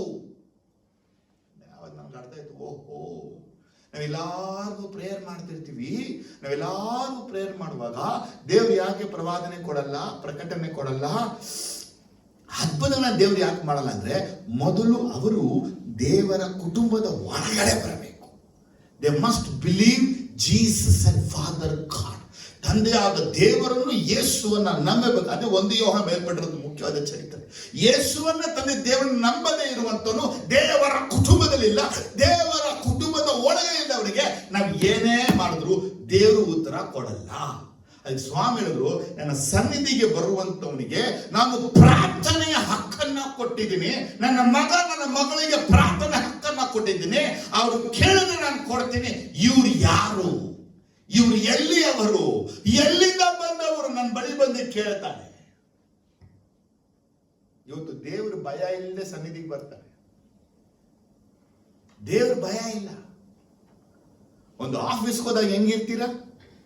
ಬ್ಯಾಂಕ್ ಹೋದಾಗ ನೀವು ಹೆಂಗಿರ್ತೀರಾ? ಇನ್ಶೂರೆನ್ಸ್ ಆಫೀಸ್ಗೆ ಹೋದಾಗ ಹೆಂಗಿರ್ತೀರಾ? ನಿಮ್ಮ HR ಮುಂದೆ ನೀವು ಹೆಂಗಿರ್ತೀರಾ? ನಿಮ್ಮ TL ಮುಂದೆ ನೀವು ಹೆಂಗಿರ್ತೀರಾ? ನಿಮ್ಮ ಪ್ರಿನ್ಸಿಪಾಲ್ ಮುಂದೆ ಹೆಂಗಿರ್ತೀರಾ? ನಿಮ್ಮ ಡೈರೆಕ್ಟರ್ ಮುಂದೆ ನೀವು ಹೆಂಗಿರ್ತೀರಾ? ಅಲ್ಲೆಲ್ಲ ನಿಮ್ಮ ಶ್ರದ್ಧೆ, ಅಲ್ಲೆಲ್ಲ ನಿಮ್ಮ ಭಯ, ಅಲ್ಲೆಲ್ಲ ನಿಮ್ಮ ಬಾಯಲ್ಲಿ ಉಸಿರು ಬರಲ್ಲ. ಕುದಾಡ್ರಿ ಸುಮ್ಮನೆ ಅಂತ ಮ್ಯಾನೇಜ್. ಯಾಕೆ ಹೇಳಿ? ನಮ್ ಕಾಸು, ನಮ್ ಚೆಕ್ಕು, ನಮ್ದೇ ಕೆಲಸಕ್ಕೆ. ಅದೇ ಕರ್ತನ ಸನ್ನಿಧಿಗೆ ಬಂದಾಗ ನಿಮ್ಮದೇ ಐಡಿಯಾ.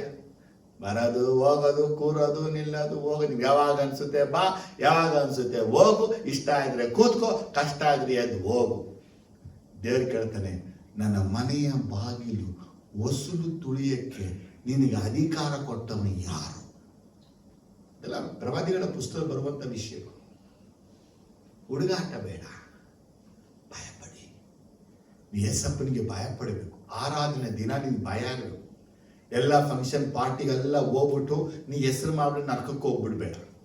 ಕರ್ತನ ದಿನ, ನನ್ನ ದಿನವನ್ನು ಆಚರಿಸುತ್ತ ವಾಕ್ಯ ಇರೋದು. ಇವತ್ತು ಎಲ್ಲಾ ಜನರು ನನ್ನ ದಿನ, ದೇವರ ದಿನ, ಪರಿಶುದ್ಧವಾದ ದಿನವನ್ನು ಆಚರಣೆ ಮಾಡದೆ ಊರೆಲ್ಲ ಸುತ್ಕೊಂಡು ಎಲ್ಲ ತಿನ್ಕೊಂಡು ಜಾಲಿ ಮಾಡ್ತಾ ಇದ್ದಾರೆ.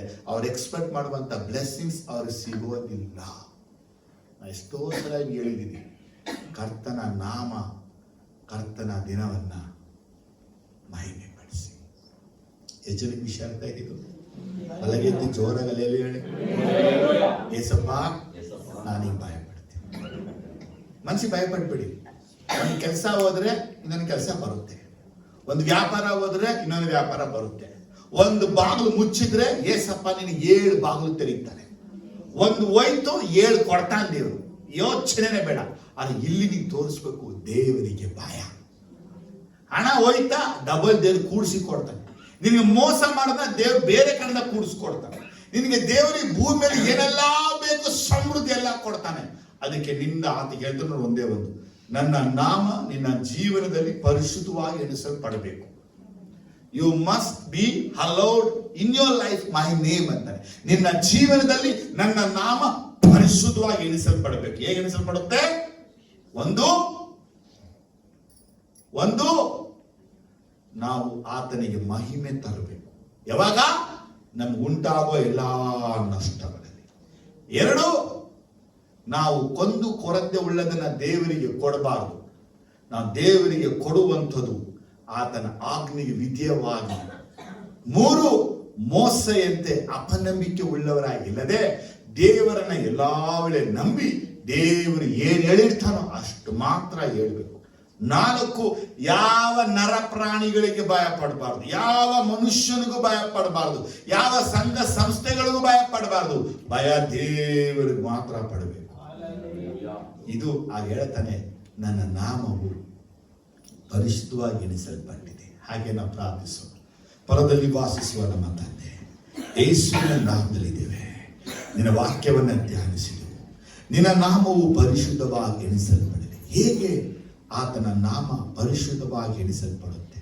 ಅಪ್ಪ, ನಮ್ಮ ಜೊತೆ ನೀನು ಮಾತಾಡಿದೆ, ನಮ್ಗೆ ಗ್ರಹಿಸಿಕೊಟ್ಟು ಇವತ್ತಿನಿಂದ ನಮ್ಗೆ ಹುಟ್ಟುವ ಎಲ್ಲ ನಷ್ಟಗಳಲ್ಲಿ ನಾವು ನಿಮ್ಮನ್ನು ಮಹಿಮೆ ಪಡಿಸಬೇಕು. ನಾವು ನಿಮಗೆ ಕೊಡುವಂತ ಎಲ್ಲಾ ವಿಷಯಗಳಲ್ಲಿ ನಿಮಗೆ ಗೌರವ ಬರುವಂಥದ್ದನ್ನು ಸೆಲೆಕ್ಟೆಡ್ ಅನ್ನ ಅಪ್ಪ ಅತ್ಯುನ್ನತವಾದನ್ನ ನಿನಗೆ ಕೊಡಬೇಕು.